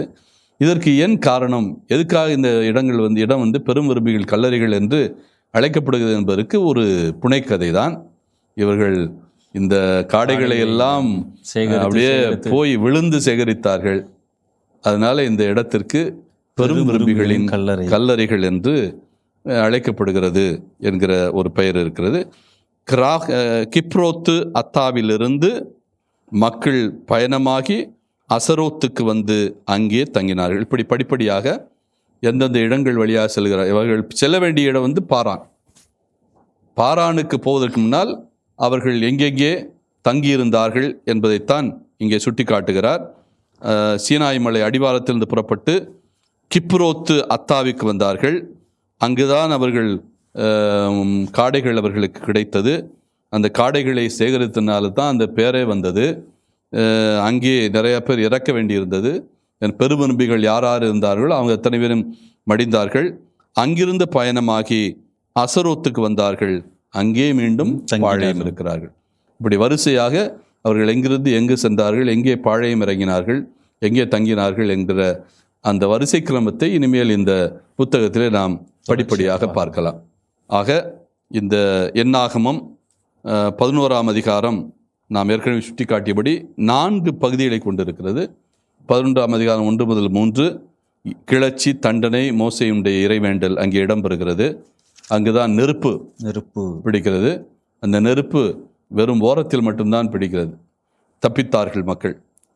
11ஆம் அதிகாரத்தில் 4 முதல் 15 இறைச்சிக்காக கதறல். மோசே யாவையிடம் பரிந்து பேசுகிறார், புலம்புகிறார். என்னை எதுக்காக நீர் இவர்களை வழிநடத்த அழைத்தீர்? இது ஒரு பெரிய பழுவாக இருக்கிறது, இது நான் மட்டும் செய்ய மாட்டேங்கிறாரு. 11ஆம் அதிகாரம் 16 முதல் 30 70 பேர் ஏற்கனவே தேர்ந்தெடுத்திருக்கிறார். அவர்களுக்கு பணிப்பொறுப்பு கொடுக்கப்படுகிறது. மோசேயினுடைய ஆவியே அவர்களுக்கு கொடுக்கப்படுகிறது. அவர்கள் தங்களுடைய பணியை ஏற்பதை இந்த பகுதி சுட்டி காட்டுகிறது. அதற்கு பிறகு 31 முதல் 35 எப்படி காடைகள் கிடைக்கிறது என்பதை நாம் பார்த்தோம். கடல் வழியாக பெருங்காற்று வீசியதன் வழியாக இந்த காடைகள் கிடைக்கிறது. ஒருவேளை இவை இடைப்பயிற்சிக்கு போயிட்டு மார்ச் ஏப்ரல் மாதங்களிலே மீண்டும் மேலை நாடுகளுக்கு திரும்புகிற, கிழக்கு நாடுகளிலிருந்து மேலை நாடுக்கு திரும்புகிற பறவைகளாக வாய்ப்பு இருக்கிறது. 11ஆம் அதிகாரம் 11ஆம் அதிகாரம் அந்த காடைகள் கிடைப்பதோடு இந்த பகுதி நிறைவேறுகிறது. ஆக இந்த 4 பகுதிகள் இதிலே இடம்பெற்றிருக்கின்றன. இதன் வழியாக இந்த மக்கள் எப்படி இறைவனுக்கு கீழ்ப்படியாமல் இருக்கிறார்கள், கிளர்ச்சி செய்கிறார்கள், அதற்கு தண்டனை. இதில் 2 முறை தண்டனை பெறுகிறார்கள். ஆரம்பிக்கிற போதும் தண்டனை, முடியும் போதும் தண்டனை. முதலில் அவர்களுக்கு தண்டனை, அவர்கள் இந்த தங்களுக்கு ஏற்பட்ட அந்த கடுமையான நிலையை பற்றி எடுத்து சொல்லுகிறார்கள். அதாவது கடின பாடுகளை பற்றி சொல்லுவதனால, முறையிடுவதனால.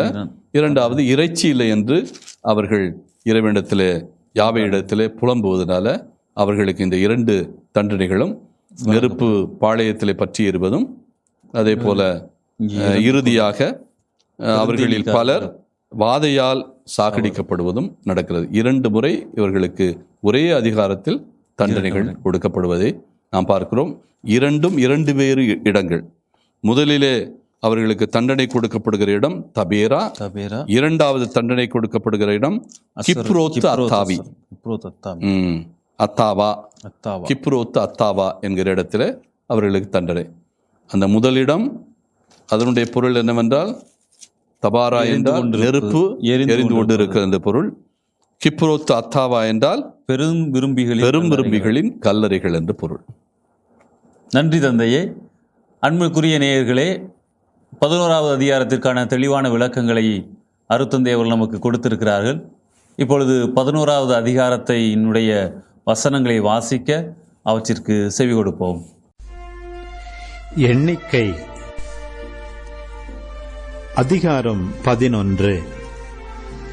பின்னர் ஆண்டவரின் செவிகளில் படுமாறு தங்கள் கடினப்பாடுகளை பற்றி மக்கள் முறையிட்டனர். ஆண்டவர் அதை கேட்டபோது அவருக்கு சினம் மூண்டது. ஆண்டவரின் நெருப்பு அவர்களிடையே பற்றி எரிந்தது.